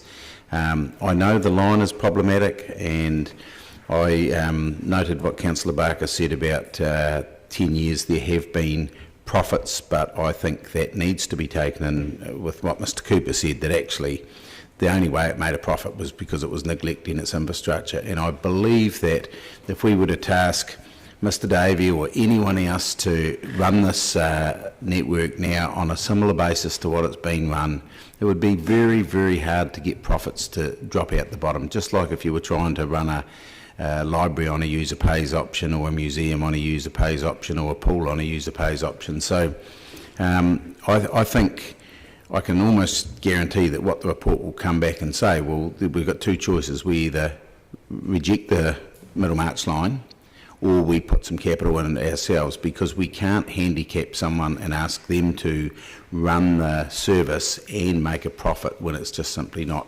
possible, but we do have to take into account all those other social things, the fact that people can enjoy, that people can see our hinterland, that they can travel and enjoy, and that they will stay in the city because of that. So I do support this. I think it's okay. I'm ambivalent on it. I don't care if it's there or not, but the reality of it is I think primarily we need to address what we are going to do with the line that we have the lease over. So thank you. Thank you. Councillor Walker. Yep, thank you. Yeah, I'm pleased to see the direction in which this debate is going, and I thank the mover for bringing this motion to the table. I mean, I'll be straight up. If I was a director in a business beholden to shareholders, working under the auspices of real, true, brutal economic realities, I would probably vote to liquidate Dunedin Railways Limited tomorrow. However, I'm an elected member in a territorial authority whose job it is to work in the best interests of 135,000 people who live here. As somebody who moved here from somewhere else, I would argue that Dunedin is home probably to one of the most beautiful railway stations on the planet. Without doubt is the most prominent architectural feature in this city. Add to this the Tyree Gorge excursion train that is not only world-renowned, but something that the vast majority of those 135,000 people are extremely proud of. The train station and the Tyree Gorge train are Dunedin. And like the Mayor, I have no appetite to rid ourselves of the latter. And to paraphrase Mr. Kearns from earlier, removing the Tyree Gorge train from Otapoti would be like removing the Eiffel Tower from Paris or the Opera House from Sydney. Retaining the train in whatever form will, of course, as we all know, require financial support from the Council and, by extension, the ratepayers of Dunedin. But as Councillor Barker has stated, we support many things that are considered for the public good and or to support the offering that make Dunedin the special place that it is. And like swimming pools, playing fields, theatres, etc., you can claw back some of the costs through user charges. Arguably, a retained Dunedin Railways Limited is in an even stronger position vis-à-vis its ability to cover many of its costs, particularly if it's structured in a strategically savvy way. Again, using Dave Kearns, we should see this as an investment and not a subsidy. Whether you agree or not, Dunedin is booming. Not only do more and more people want to live here, prior to COVID, more and more people wanted to visit Dunedin, this incredible city, and visit it from all over the world. Once international tourists begin to return, and that may be a while off yet, we have to be ready and we have to have quality tourist offerings. And as has been mentioned today, we need to be more innovative. We need a new business model. The previous model, as has been made clear, was not working that well. We also, as was mentioned in the public forum, have to factor in the environmental and social benefits of keeping the train. The Tyree Railway and other trips emanating from the Dunedin Railway Station are key assets in terms of what differentiates Otapoti from other parts of New Zealand and indeed the world. We must endeavour to keep it.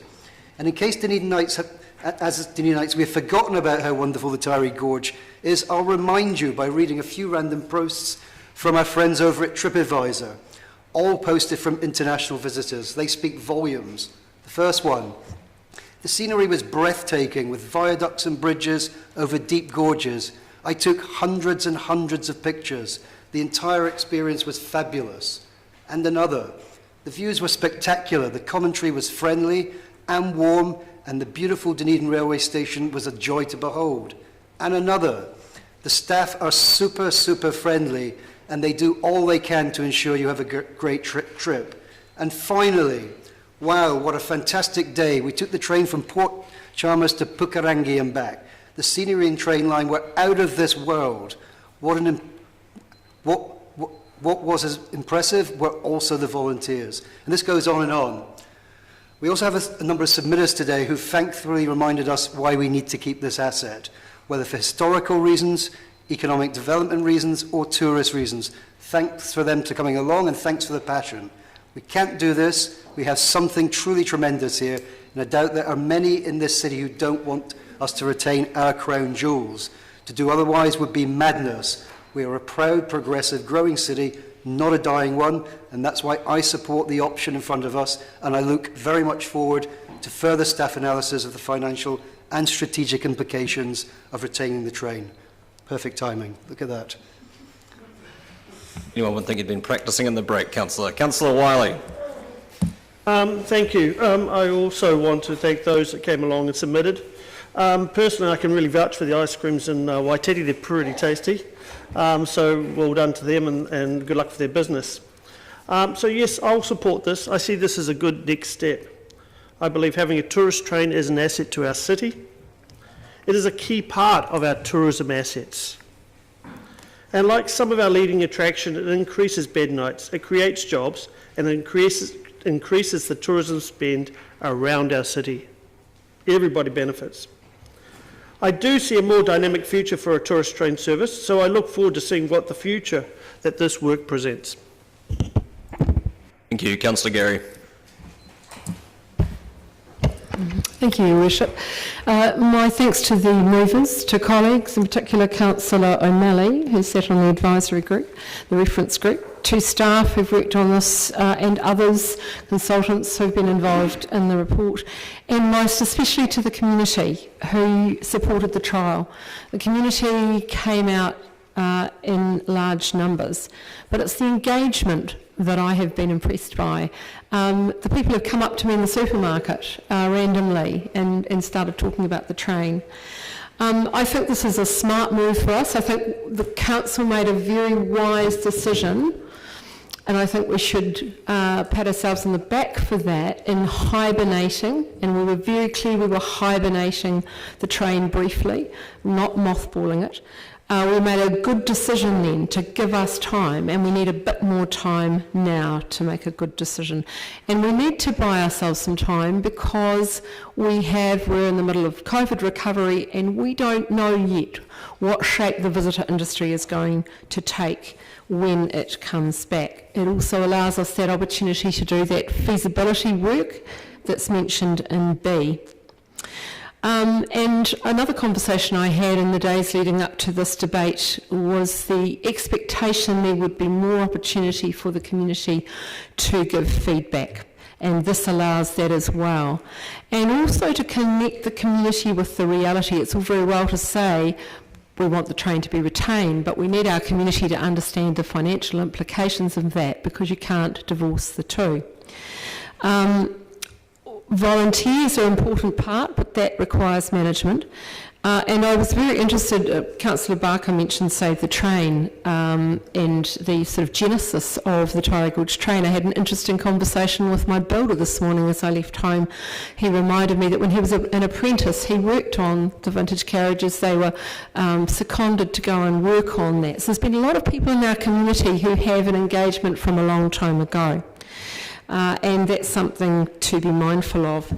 As with many of these kinds of decisions, we've asked for the economic benefit to be reported to us, but it's so much bigger than that, and thank you to those who did report on the economic benefit. But I really thank the submitters this morning in the public forum who talked about the social wellbeing benefits and the environmental benefits and that community benefit, and for all of the efforts of the community to make the most of this opportunity. The Trains Not Planes trial was a very valuable one, and it really caught the imagination of our community. But I note, as I did in my questions, that there's a chance to evolve the product into a quality product. And there's always an opportunity to do better, and I heard that loud and clear during our question time this morning. Not only the tourist lens, a community lens on it, There are many angles to approach this from, and I recall, for some reason, as we were talking about the Taieri line, which of course is problematic in terms of the deferred maintenance, that viaduct is world class, and it reminded me of a canal boat trip across a world class viaduct where the height was just unimaginable. And when you go across the viaduct in the train, it's extraordinary. It is breathtaking, and it's world class. So we should remember that as well. In the end, though, we will make a strategic decision, and there will be collaboration. That's very clear and it's reflected in this motion. And I think that we are making a really positive, sound decision here for our community as we approach a longer term decision once we have all of the information we need to make that decision. Councillor Staines. Thank you, Your Worship. I support the resolutions. I think we have a moral obligation to look at all the options to maintain what is both a significant heritage asset and a significant asset in the city's tourism arsenal, if you like.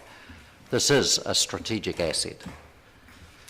I think it's likely that there will be significant investment required by our city and through that our ratepayers. And in order for that to happen, I think it's incumbent upon us to take our investigations further to really understand how the product could be enhanced to a level where that cost is reduced. And by doing that, we'll have the opportunity then to put a proper case to our community and to stakeholders to say, this is where we think we can take it. This is what it would cost to protect this asset. Are you willing to accept that cost as one that the city bears? So, we've heard about the impact that this has had, or the Trains Not Planes has had on the communities that it ran to. And I think part of the work that needs to be done is to understand the underlying economic benefit, as well as the social benefit, of continuing with the trains. Not all of the benefits, monetary benefits, will necessarily flow to the City Council or to the company that's running the train. We will see economic benefits spin back from the communities and the businesses that link to this service. So I think it's important that we have that piece of information when we put the cost of maintaining the asset in front of our community. If this track is lost, it won't come back. And I have to say, while I have a business head and I can see that this is always going to be a struggle to make the ends meet, I'm very hesitant to be someone who puts my name to the death knell for this line. When it's gone, it's gone. So let's make sure that we've got it right before we have to face that. I think the report was really good. I thank DCHL and all the team that worked on it. It helped me understand what the issues are and gave me some confidence that actually there might be a future here. And also to the team through Dunedin Venues who ran the Trains Not Planes program. I was really encouraged by the comments that Terry Davies made, that he sees there are opportunities to do more to make this a more viable product, and I think that's what we will learn through these resolutions. Thank you. Thank you. Councillor O'Malley. Your Worship, I want to start out also thanking the team that were involved with the reference group and being honoured. I say it was a very enjoyable exercise, and thank DVML for supporting the summer trials, which achieved 100% occupancy during that period. Going forward with options 3 and 4, we keep open our regard of the Taieri Gorge and also retain ownership of Dunedin Railways. And it's important that as we go forward, we consider the structure of Dunedin Railways, I believe. So I'm glad that it's captured in this Because does it stay as a CCO? Does it become a trust? What are the roles of affected parties such as the OETT, the RMTU and the communities that this train serves? All of these things I hope turn up in this report. In terms of viability, we need to look at the company itself and the Taieri Gorge as connected but separate issues, because I've noticed a lot of the debate often conflates the two together. Option 3 is effectively the railway running on Kiwi Rail, and then option 4 is putting the two back together. And so I think we need to separate them apart and then put them back together again as we establish our models. The company in its rolling stock is essentially stable. Now I want to comment a little bit on transport infrastructure spends. I mentioned in question time that we're putting $1 million into Ward Street. That's $1 million infrastructure spend that we are supporting logging export, because that's allowing those trucks to get to the port, and we put that money in without question. I believe sometimes that the separation in rail and road infrastructure spends is essentially an arbitrary one that has a historical roots back in the days of Roger Douglas and all of the reforms that occurred during that time. With our own annual budget of over $20 million in renewals and transport, I believe that we should consider this rail network as part of our transport network, and in doing so, we may potentially change the eligibility for assistance from central government as well, because if we treat this as a transport event rather than a tourist one, it may come under different headers, because you never know what you can find out when you start looking around central government. While this is a tourist train, it was mentioned a couple of times that the ability to maintain a railway company in Dunedin is actually important for future-proofing our transport networks in general. People have noted that I've talked about commuter rail in the past, and it's not really the focus of today, but if you go offer a public transport system, you have to have a provider that's going to provide it for you. So having our own railway company in the city is actually a future-proofing activity. And I would like to point out that with 100,000 people moved on this tourist train at the height, that's more than the 73,000 people that the Hamilton to Auckland to Huia train is planning on moving in 1 year, and they just got $50 million to achieve that. And believe you, we will move more than 73,000 people a year on the Mosgiel line once we finally get back there. Lastly, we heard in the public forum that the focus of this report did not include all of the impacts on Dunedin Rail, and I've largely covered them in my speech up to this point. But community development and our transport networks future-proofing are things that also need to be taken into account, and I hope that these will become part of the analysis as well. Thank you. Thank you. Councillor Benson-Pope. Thank you, Worship. I must say I'm very heartened by the positive nature of the comments that we heard from those who came to the public forum, who've otherwise uttered in the media and so on, and yet another visitor from overseas on my immediate left, who I think encapsulates the reality of what we take for granted, or what a lot of our communities taken for granted. Perhaps it takes the eyes of those who, from afar, to recognise the beauty and the reality of this city. I must say, I also think the positive nature of the comments is a vindication of our predecessors who stopped the line being lifted. We wouldn't be having this debate if a council of the past hadn't taken that punt, and thank goodness they did. And of course, we wouldn't have had a problem either if they hadn't made that decision. But I think time is well and truly due for us to face up to the maintenance needs in particular that are highlighted in the report. And one of the good things about the detail of that report was the good news about the state of the tunnels. Okay, so far, the bridges and the viaducts, well, I was quite surprised to find that the maintenance on those coatings predated the previous council decision to protect the sleepers and the rail, and that's a pretty powerful message, and that's why there is going to be a significant cost implication that will be further identified and detailed in what's being asked for in this motion. And what's more, and what has changed though, is the success of cycle and other active types of tourism.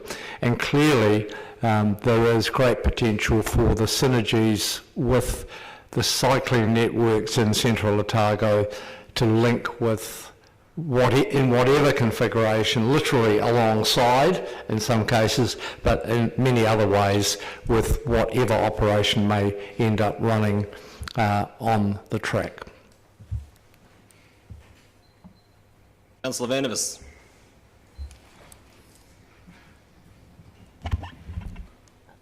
Been an extraordinary number of positive statements regarding the rail business that we have progressively run into the ground for the last 10 years. The claim from Councillor Barker that we made a profit in 10 of those 13 years has been completely debunked just now by the head of DCHL, Mr. Cooper, who explained that in fact they'd effectively lost $1.5 million every year for the last 10 years by deferring grossly maintenance. This deferred maintenance disease, which the DCC has suffered, not just in Dunedin Rail Limited, but especially and more poignantly in Aurora, has essentially made our debt grow to a level that is simply unsustainable. It has meant that Aurora now has hundreds of millions of dollars worth of maintenance that it has to catch up on. And it has meant that all the people of Otago, not just Dunedin, are going to be paying far higher line charges as a result. I would recommend getting back to the matter at hand sooner rather than later, Councillor. You've made your point about the wider context, but we're here today at the railway station, not the energy, not the lines. My point, Your Worship, before you so rudely interrupted me, was that we have already lost essentially $15 million running this business. And if you look at the deferred maintenance that we were advised of a year ago, then it was $10 million. This year it's $15 million. Next year I expect it to be 20 or 25.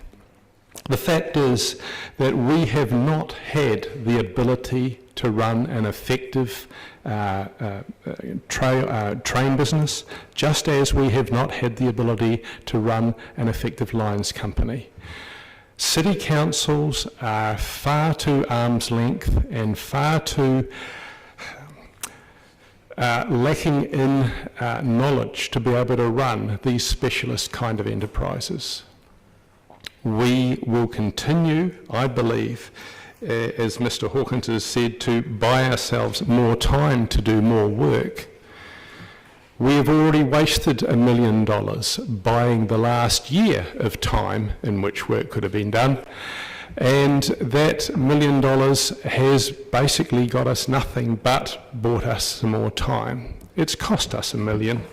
We had specific financial advice a year ago that what should happen financially was that we should make sure that we no longer kept the liability and passed it on to someone who could run it properly. There is at least one option where there is an outside organisation that could run the rail business, could run it in a way that we didn't run it, and could run it profitably. And with this motion here, I believe it shuts the door on that, and that's the reason that I won't be voting for it. Further speakers? It's been suggested just now that nothing has been achieved over the past year except buying us more time.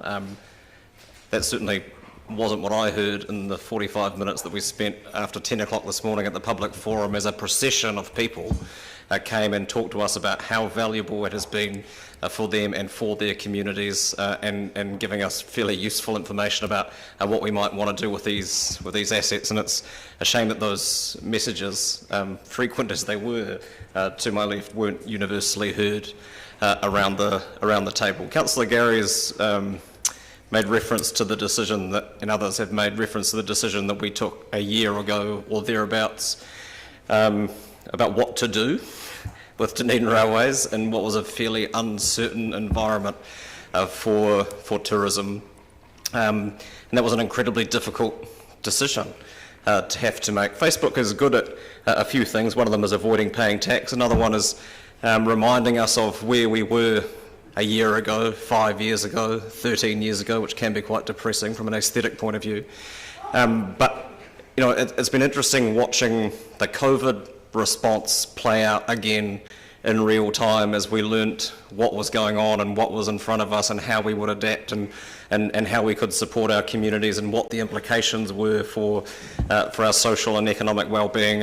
And it's certainly 12 months ago, I wouldn't have imagined us to be in the position that we're currently in, having a discussion like this about the future of an iconic tourism asset, a debate that we are only able to have because of the decision that we took 12 months ago not to close the business and sell it for scrap, which in the world of commercial realities is, as Councillor Vandervis and Councillor Walker have pointed out, exactly what you would do.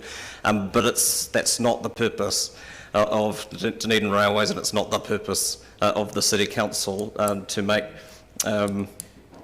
decisions based solely on the commercial realities that we face, particularly in an asset like Dunedin Railways.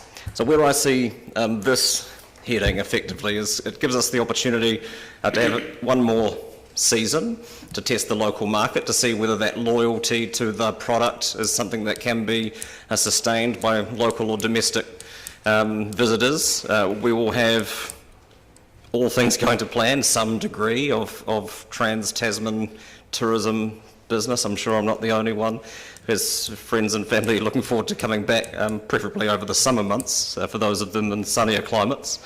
And we have an option before us to refine the information that we've already gathered to date. Who knows, with more than 3 weeks preparation time, what we can put together in terms of events and product for the summer ahead, and we can do that at the same time as working through what possible future options might be, both for the rail service and for the rail trail as a product, certainly that has very strong appeal for domestic visitors and for Australian visitors, and certainly should be complementary offerings. And we can do all of that in a way that means we can have a meaningful debate with our community about what they want to see happen and how much they are prepared to invest in that. And the meeting in June we'll be able to consider what the resourcing implications are in the short term of being able to keep that work going in the round as we consider all of our other budgetary constraints and pressures that we face. So thank you to councillors for the enthusiastic support for not so much for the motion as for the railway company itself. You know, it is something that has a very significant history here in the city, and you know, that was one of the two things that made the debate so difficult last year, was having that history on the line, you know, the death knell that Councillor Staines referred to, but also, you know, the very real world implications for the workers at that company that make making decisions that we have made.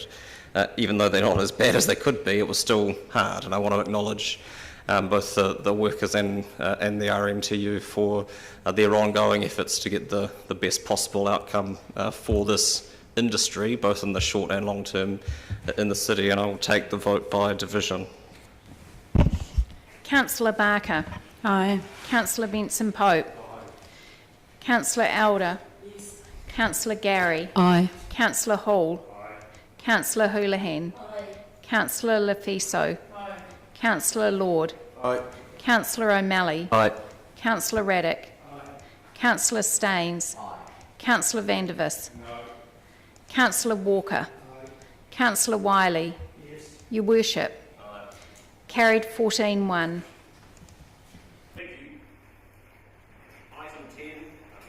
Sorry, apologies. Item 10, Regulatory Subcommittee recommendation on legal high retail location policy review. Councillor Wiley. I'll just wait for Mr Pickford and Mr Gray. Sorry. Mr Pickford, Ms Gray, welcome. And otherwise, I'm happy to take the report as read. Yeah. Are there any questions of staff? None. Thank you for making the trip. You're moving the recommendations, I'm assuming. It's been moved by Councillor O'Malley, Councillor Wiley, seconded by Councillor Raddick. Would you like to speak to it, Councillor? Only to say that it's been quite frustrating to see how many people are engaging in some of these submissions and processes, but the key one and the change was presented to us from the police around increasing the buffer zone site around the bus hub. And I thought that was a very important one. I also want to thank Councillors Lafiso and Walker for doing this hearing with me. Further speakers?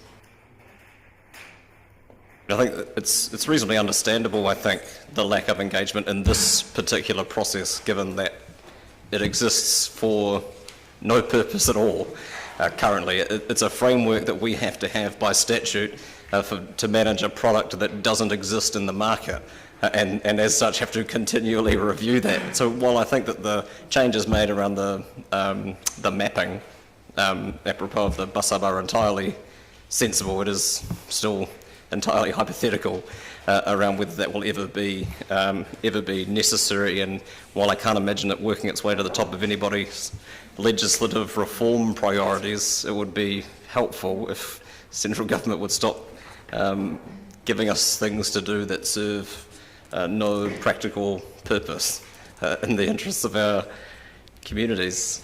Your right of reply, Councillor. I'll put the motion. All those in favour? Aye. Those against? It's agreed.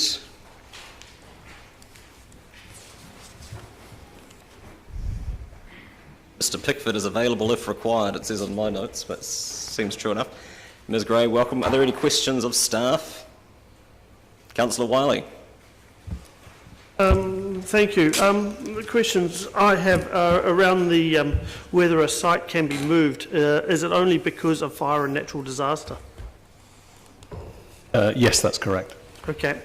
So, for example, if we look at the former Brannigan's Bar Hotel, which is now the Takaichi Ramen restaurant, there would be no opportunity to move those machines to another site as such around the city. That's correct, and it's the same as it was in the 2018 policy. Okay. If you're referring to Brenson's, I can confirm that the ramen bar still has the gaming machines out the back. Yes, they do. It just doesn't seem to fit as well as it did previously. So, then I guess there's a lot of documentary around the or engagement around potential move of Fulbury Park, and whether they move to another location out of Wingatui, Mosgiel, wherever they may move. With having the machines there, then those machines would not be able to move with that facility? That's correct. Even though it's a racing club, and the word club is used, the alcohol and gambling licence is held by a company leasing the bar in the dining areas, not the racing club. So if that closed, that would be affected by the sinking lid, and those wouldn't be able to relocate. Thank you. Councillor Houlihan. So does that mean when they set up a new, club, that they can't have any gaming machines in there? That's the impact of the sinking lid. Right. Thank you. Well, is it still the case that the number of machines that are permitted by current licences is higher than the number of machines that exist? That is, some places have, let's say you've got a licence for 20, but you've only got 16, and you would still be able to put another 4 in and not run foul of the policy framework?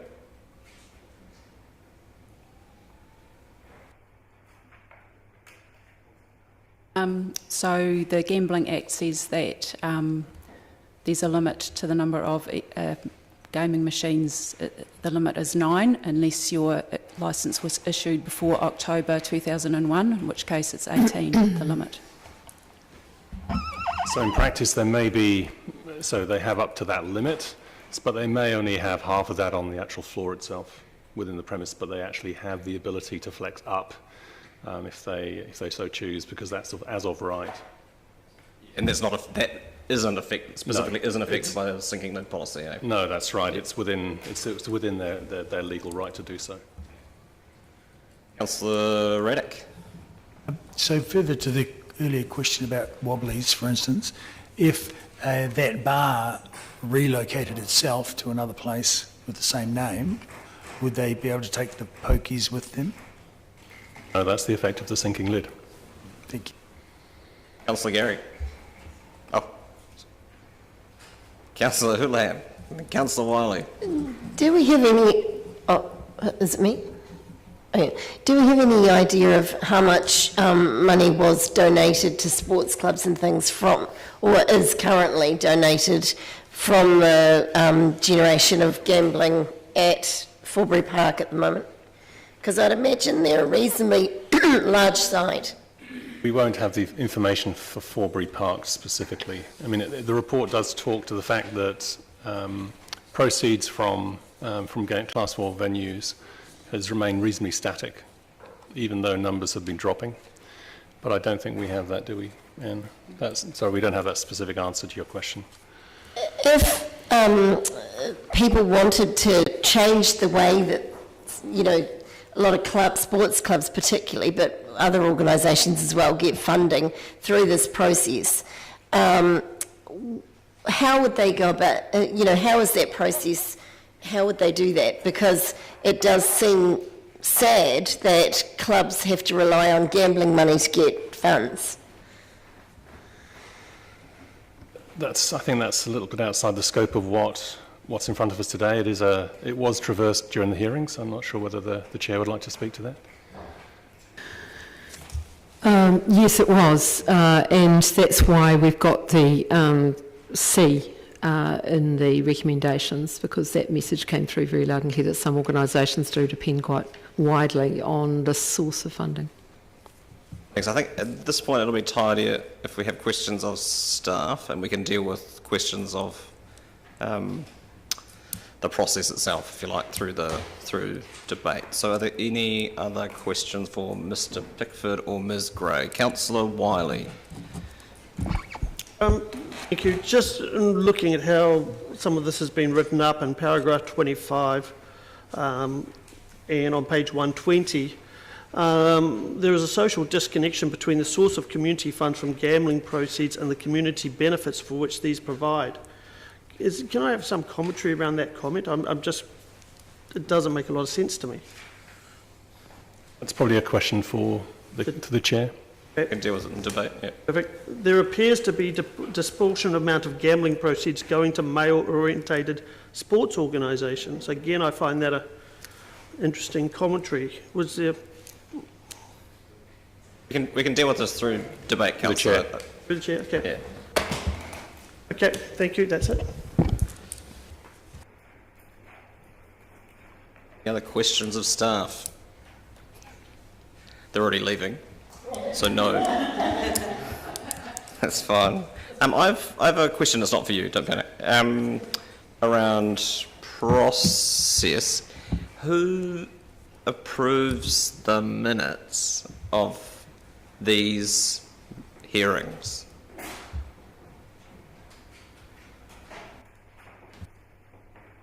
Well, it would come back through, so the report, it would come back through to council.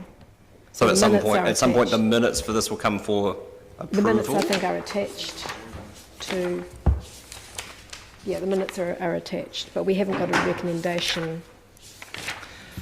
Oh, it's just it's a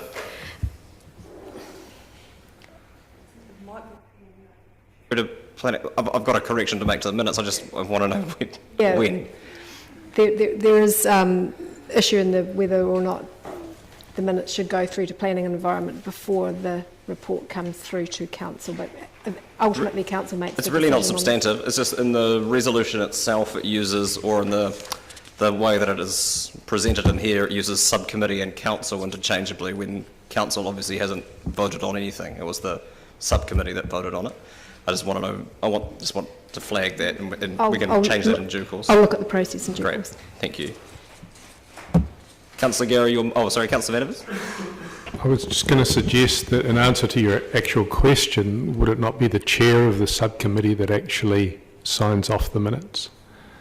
Well, it's not how we do any other, because all of our other minutes, and now we're getting the committees to approve their own, the standing committees approve their own minutes. If I can, it may well be a gap in our process, so Claire and I will have a look and provide an update to councillors about it, but the chairs only sign the minutes after they're once approved, they've been approved by the body that has created them. Thank you. Right, down amongst the weeds here.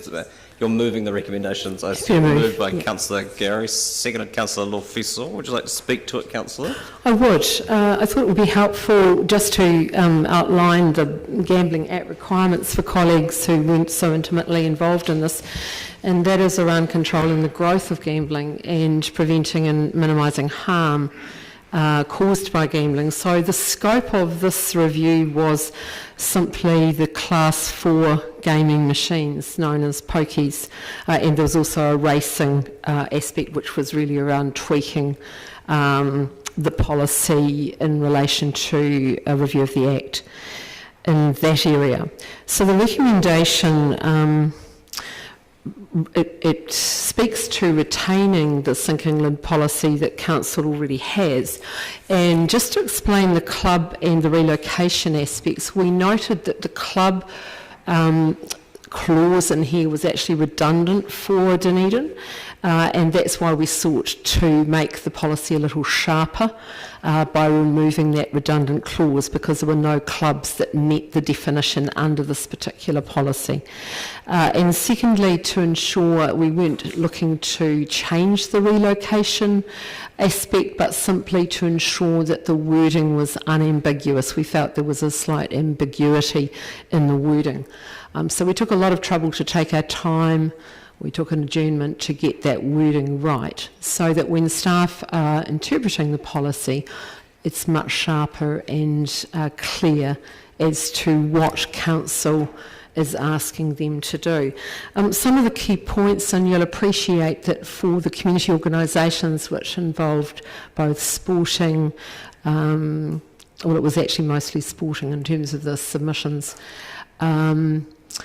and other community organisations, a real concern was a perception that there is already a limitation in the funding.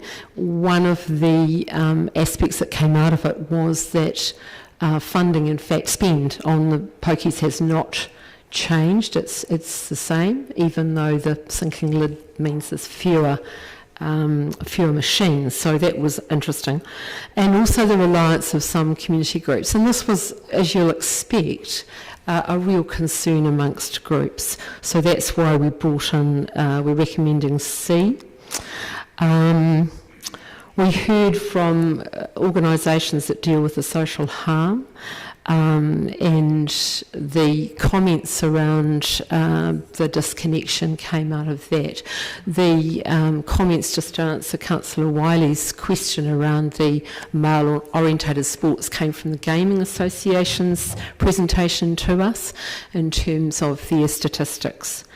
And as luck would have it, the very day after the committee sat and recommended C, I was speaking at an event where the Honourable Jan Tinetti was speaking. She's the Minister of the Department of Internal Affairs that licenses gaming machines, and also Women's Affairs. And her response when I explained to her what we were recommending to our council was that around the reliance on funding for community organisations and government addressing that, she said she has heard that before and it is a commonly held concern. So that was helpful to know, and that reinforced to me that we were going down the right path. So those are all the comments I'd made, and I'd like to thank the staff who worked really hard on this to comment on the quality of the submissions. They were of a very high standard and very thorough, and also to thank my colleagues who sat on that committee and brought a number of different lenses to this difficult and challenging issue. Councillor Lafeso, Councillor Raddick. Speakers, Councillor Houlihan. Thank you. Yes, I fully support central government being lobbied about this. I think it's wrong that organisations have to rely on gambling money to get funds. It's been like that for quite a long time.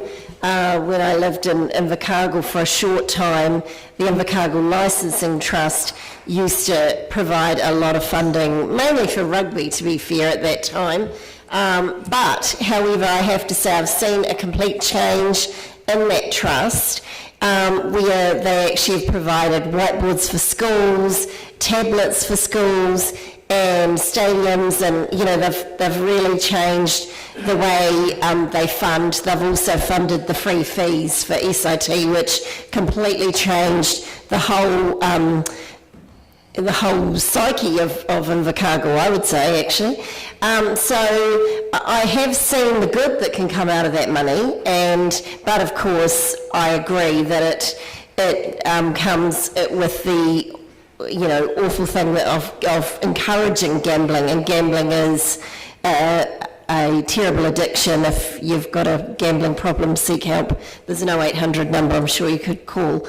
But apart from all that, I do think what really concerns me around this legislation is the item about the changing. So if someone moves location, because right now the way that funding works, a lot of funding will go under that sinking lid policy.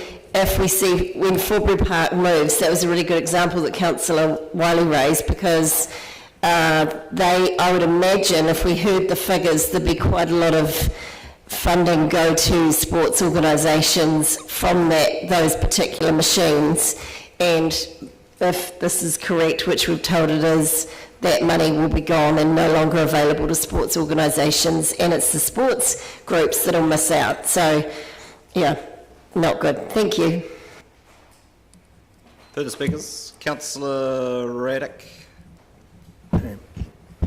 I vividly remember my little sister putting her spending money on the chocolate wheel at the school fair when she was just 6 years old and winning a tin of biscuits. The delight and triumph she had in bringing that trophy home for us all to share was a joy to behold.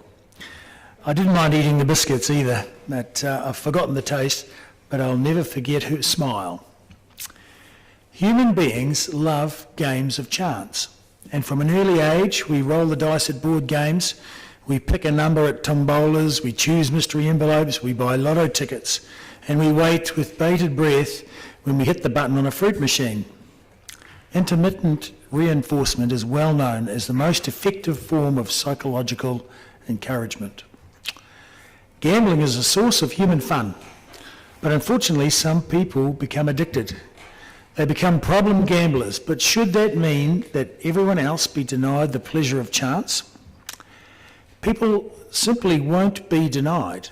If gambling is not available locally, people will go elsewhere or online.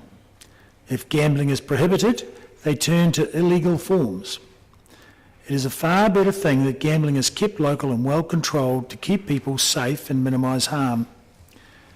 In Dunedin, problem gambling is fully funded from proceeds, and we now have a very low rate. Just 70 odd receiving treatment and only 35 new presentations last year. Of all the forms of gambling, Class 4, namely pokies, is that which provides the greatest return both to the player and to the community. 92% of money put in is returned back to the players. 4% goes to running expenses, which also largely stays local, and 4% is redistributed through the community. Thousands of Dunedin sports, arts and cultural participants benefit enormously from the proceeds. Would you sooner have that money go out of our community to some Silicon Valley tycoon, luring people in online? During lockdown, there was no reduction in gambling spend. The money just flew away instead of staying here. The Graham Dingle Foundation calculates that for every $1 of funding distributed, there's $7 of community benefit. And there can be no doubt about the value of sporting participation among our youth, obviously in physical development, but also in well-being and mental health. To quote 5 of our submitters on the day, there is a gambling balance in the Gambling Act which seeks to balance harm from gambling with benefits to the community. And this is based on 3 principles. 1, communities should benefit. 2, harm is minimised. And 3, gambling is authorised and conducted by trusted and reputable providers. Allowing gambling to dissipate online away from our communities is certainly not acknowledging principle 3, and this sinking lid policy certainly reduces the community benefit. And the fact that we have control over the funding and can fully fund any problem gambling health requirements and remediation certainly serves to reduce and minimise harm. Pokies in Dunedin have now found their own level and have remained at a steady number for some time. The natural lid has been found, and any reduction in numbers from here will merely disadvantage our people for some foreigners' sake. So I think it's time to stop the lid from sinking further and put a cap on it, so that, not that I want to expand the number of pokies, but to put a cap on where it sits now. So I'd like the motion to be taken in parts, and I'd like to foreshadow a slightly different motion imposing a cap for option B, should option B fail. Thank you. For clarity, Councillor, were you a submitter or a panellist on the hearing? Okay. If you'd read the report, you'll know that we don't have the option at this stage of amending the recommendations. Were you aware of that? No. So in the report, which you have, it says that we can accept the recommendations or we can send it back and start the process again. So just bear that in mind for your foreshadowed motion. Councillor Wiley. Thank you. Firstly, I want to thank the panel for the process they went through. But in saying that, I have a feeling, looking around this table, I am the one that's probably most acquainted with this policy. I frequently enjoy dropping a $20 note or two into a pokie machine, and I can't see I get much of a return. But I'm aware of the gaming rooms and how they operate. I understand the care and supervision that staff at these premises take with their customers. These are safe gambling areas, and yes, many people like myself very much enjoy the premises that have pokie machines. I believe if the council continues along this pathway, it would have no effect on gambling harm, or in fact it can send more people gambling online at offshore casinos from their homes. Pokie machines aren't evil. I believe this paper seems to paint pokie machines as the root cause of all gambling addictions. I'm very aware of the Gambling Act 2003, paragraph 5 of our papers on page 116, which seeks to balance the harm from gambling with benefits to the community. The first 4 points are control the growth of gambling, prevent and minimise harm from gambling, including problem gambling, authorise some gambling and prohibit the rest, and facilitate responsible gambling. In a staff article and morning report back on August the 20th, 2019, it quoted that New Zealanders are pouring more money into online gambling. It talked about the value being $381 million going through offshore operators in the past 18 months. And they then turned around and said the value of international online gambling expected to more than double between 2017 and 24. Online gambling is mushrooming. In the Lion Foundation submission, it also mentioned a September 2018 cabinet paper on online gambling, citing that they believe it's approximately 300 million and growing at 12 to 20% per annum. In doing some research, I saw on the Irish Times, Thursday the 25th of March 2021, numbers seek help for gambling problems rise during pandemic. Online gambling in Ireland has grown during the COVID-19 pandemic as people had to move away from the bricks and mortar betting, a study has concluded. The findings include that most 2/3 of Irish people over the 18 take part in some form of gambling, with up to 55,000 men and women believed to now have serious gambling disorders. The Gambling Care Ireland website, which helps those with gambling problems, has seen a 180% increase in visits over recent months. If they can't go somewhere safe to gamble, they are spending a lot more behind closed doors, in my opinion. Lotto New Zealand saw their sales online increase by 89% in the last year, due to a lot of that related to COVID and people not being able to access their stores. Sky City reported launching a online casino based in Malta. They've seen that increase. So quoting from the Lion Foundation, social costs of gambling, problem gambling in context, the prevalence of problem gambling is low and dropped from a rate of 0.4% of the adult over 18 years population in 2006-07 to 0.2% in 2015.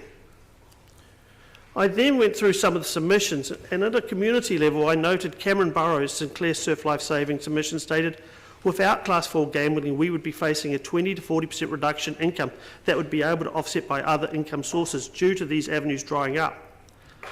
Class 4 gambling funding enables us to be there when people need us, and without the funding, people's safety is being put at risk. So as a chair of Volunteer South, a not-for-profit, 32% of our grant and revenue comes from Class 4 gambling. I know nearly every not-for-profit governance board and many community groups struggle with the ethical debate around whether they should accept funds from Class 4 gambling. I believe many organisations see the benefit they can do with the community with these funds. Basically, the other issue I want to raise is that when we look at information from the Lion Foundation, they currently operate 98 electronic gaming machines at 7 venues in the city in the period of 1st of December 2019 to 31 2021 and distributed $1.4 million around the region.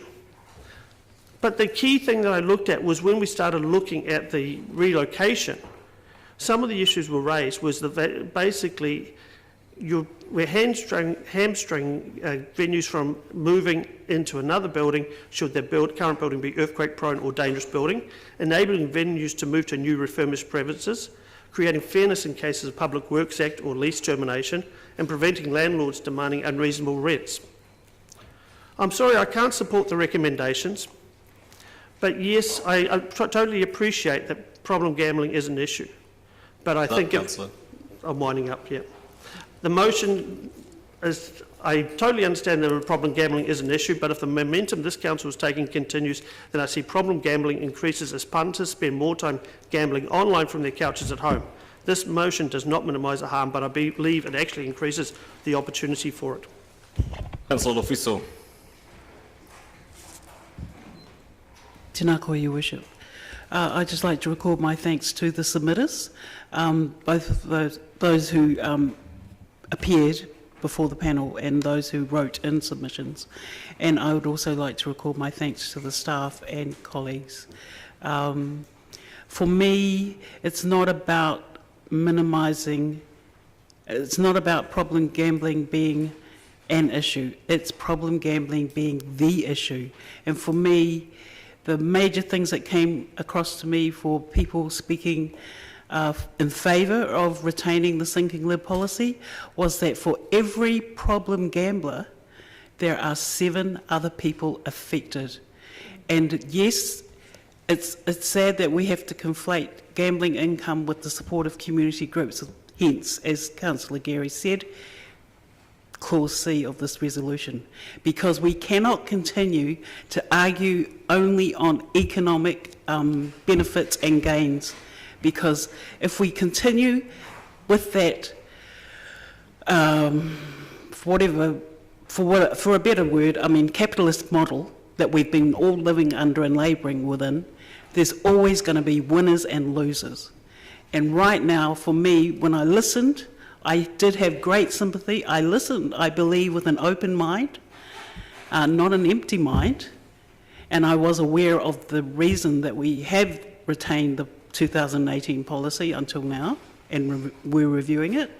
But for me, it always comes to people, people, people. And yes, there were a lot of submitters who spoke passionately about their work and their activities as community organisations, but that must be separated from the harm that continues. And we've made a lot of we've made a lot of economic benefit only decisions for the last 30 years in this country, and we have got to stop, because that has led, focusing only on economic imperatives has led to the social harm that submitters were talking about when they were talking about the train, retaining the train company because of the benefits to them. They're saying, you've left us again out of the solutions. You've left us out again of the discussions of the exciting potential of evolving different models. So that is why I supported the motion made at the panel's process, and why I support it today. Thank you. Councillor O'Malley. Your Worship, I am aware of the fine balance between prohibition and appropriate outcomes, and we obviously need to keep that in mind. But I am actually struck by the commentary on sports and gambling. Seems very similar to that which was raised during tobacco sponsorship being removed from sport. And I think that that's why Part C is really the most critical component of this. Because what we're trying to say is, yes, these activities in the community which are good do need support. And is it necessarily good to support them through mechanisms that cause harm? Thank you. Can cause harm. Go to Councillor Staines. Thank you, Worship. I fail to see how maintaining the number of Class 4 gaming machines actually helps problem gamblers. The definition of a problem gambler, to me, suggests that if they don't gamble in one place, they'll gamble somewhere else. So maintaining the number of gaming machines does not result in a reduction of the gaming harm. If someone gets hooked on a gaming machine, then there's every probability that they will be online hooked there as well. So I fully support these resolutions. I fully recognise that many organisations benefit from the gaming machine revenues. However, I agree with Councillor Fiso. The harm does not match up with the benefit. So my position is sinking lid.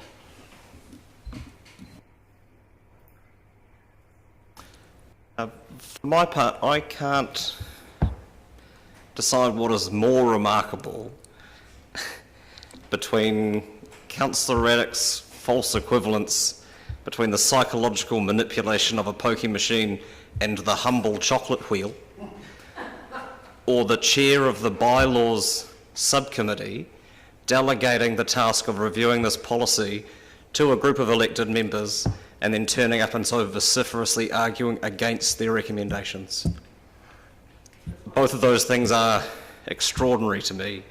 I want to thank everyone involved in the process, and I want to thank the panel for coming to the conclusions they did. I think the points of clarification that are made in the policy are sensible, and I welcome their recommendations to hold the line and stick to the policy that we currently have. And make no mistake that absolutely the point of the sinking lid policy is the slow phasing out of pokie machines in our community. It's not by stealth. That is absolutely the point, and that will happen over a period of some time. That is the period of transition that is available to us to find alternative funds and alternative forms of revenue for groups that currently rely on it. But we cannot leaving community need up to the interests of philanthropy, which is largely what the proceeds of gambling does, is never going to be enough to meet the need that exists in the community. Not just because of the different priorities that the various trusts might have, but by and large they are funders of capital items. They fund buying things and not operating expenses, and that's fine if you need equipment, but not so useful if you need social workers. And so who is left out of the proceeds of gambling and the way that it is redistributed across our community? And I think, and I completely sympathise with the submitters who are nervous about what this means in the longer term, but they also have an obligation as peak bodies, regionally or nationally, to do their own advocacy to government. And if there is a more successful sector of our community at lobbying government for funding and legislative change than sports, I'm yet to see it. But that is something that they need to be doing to assist in this, because we can't do this ourselves. And I welcome C in terms of, you know, encouraging greater discussion with central government, but I don't think we can wash our hands of it ourselves either, because if we are serious about trying to fund community good outcomes without relying on the proceeds of gambling, then that is something that we as a community and we as a council need to deal with. Because if I have to choose between collective contributions we may make through rates or tax to fund these community good outcomes, or money that's vacuumed up from vulnerable people in our community to fund those community outcomes, then that is a no-brainer for me, and that is absolutely where we need to go. C is a reminder of that, but it is certainly something that we need to do, that government agencies need to look at, that the peak bodies, whether they're community organisations, not-for-profits, sports clubs, whoever, this needs to be a collective effort, because you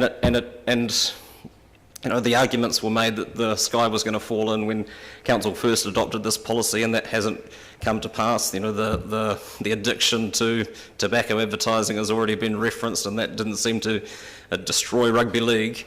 And so I think it's easy to overstate these things, and the anxieties and the angst that particularly smaller organisations feel around these are real. It is real, and it's not to diminish that, but our focus should be on supporting them to find alternatives rather than deferring this problem for someone else to deal with. And so, and I know that they are. I mean, I was involved in the process in 2018. It is a challenging process being a part of that, because you are dealing with very real pain of affected people.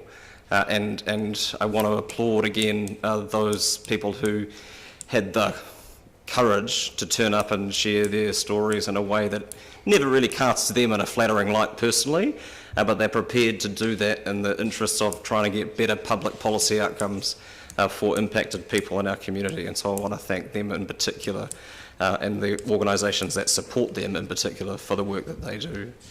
Further speakers? Councillor Walker. I'll be very brief. I just also wanted to thank the subcommittee for its work, particularly for the 2-1 vote on the first part vis-à-vis the sinking lid approach. I've just very quickly managed to get up 3 peer-reviewed academic papers, and the overriding backstory to those is that gambling is absolutely a critical public health issue. That's not me saying that, that is people who are experts in these fields. Problem gamblers have a lower annual income than non-gamblers. Problem gamblers have lower education, more likely to be unemployed or laid off from work, in retirement or on pension for health reasons, and on lower incomes. There is a reason why gambling monopolies dangle the overhyped benefits of their multi-trillion dollar industry through sponsorship. And I know that's hard for those that receive sponsorship, but there is a backstory to that. And as Councillor Fiso quite rightly states, families, children, whānau, households suffer immensely, and I'm proud of this council that it has a sinking lid policy. Thank you. Thank you, Your Worship. I just remind colleagues the framework in which the committee made the recommendations, and that was the controlling of the growth of the pokie machines and minimising harm. And we were only dealing with pokies. We were not dealing with other forms of gambling, because the most addictive form of gambling, we were told clearly by those who deal with this on the front line, is the pokies. And we were told in very stark terms about the connection with this particular type of gambling, and domestic abuse, family violence, alcohol abuse and suicide. So it was very stark. And so we canvassed and explored and looked at from every angle, and as you will have detected, we had a variety of opinions on the committee, and that, I think that's the strength, the point of strength, and this is where we landed. We were not looking to change the relocation policy, simply make it less ambiguous. So it was very much around supporting the status quo in terms of sinking a lid, relocation and taking out a redundant clause. And yes, and I can't recall who said it, there were groups, and particularly sporting groups, who were concerned about their funding, some relying 40% on this source of funding. And from the Gaming Machines Association owned figures, it was interesting because we had mostly sporting organisations. 54% of the money goes to sporting organisations and only 5% to arts and culture, so it was predominantly sports that were turning up. And Councillor Lefiso mentioned the 1 in 7 rule. And we were told that at that particular time of the hearings there are 70 individuals who are registered as problem gamblers in this city, and that means that nearly 500 people are affected in our city at this time. So there were some very stark statistics there. Again, my thanks to the panel for the variety of lenses that were put on this, to the staff for the work done, and for our council prior to this, and I hope today, that have shown courage in terms of the policy that we have put in place, and I hope we will support today. Take the vote by division. Thanks. Councillor Barker. Aye. Councillor Benson Pope. Councillor Elder. Councillor Gary. Aye. Councillor Hall. Councillor Houlihan. Councillor Lefiso. Councillor Lord. Councillor O'Malley. Councillor Raddick. Councillor Staines. Councillor Vandervis. Councillor Walker. Councillor Wiley. Your Worship. Aye. Carried 13-2.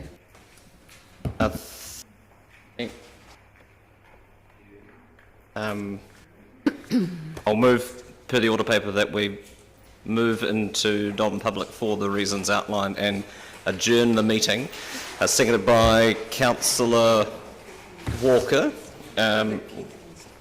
Allowing for Mr. Cooper and Ms. Adams to stay and impart their wisdom. And we will be back at 3:05. All those in favour? Aye. Those against? That's agreed. Thank you.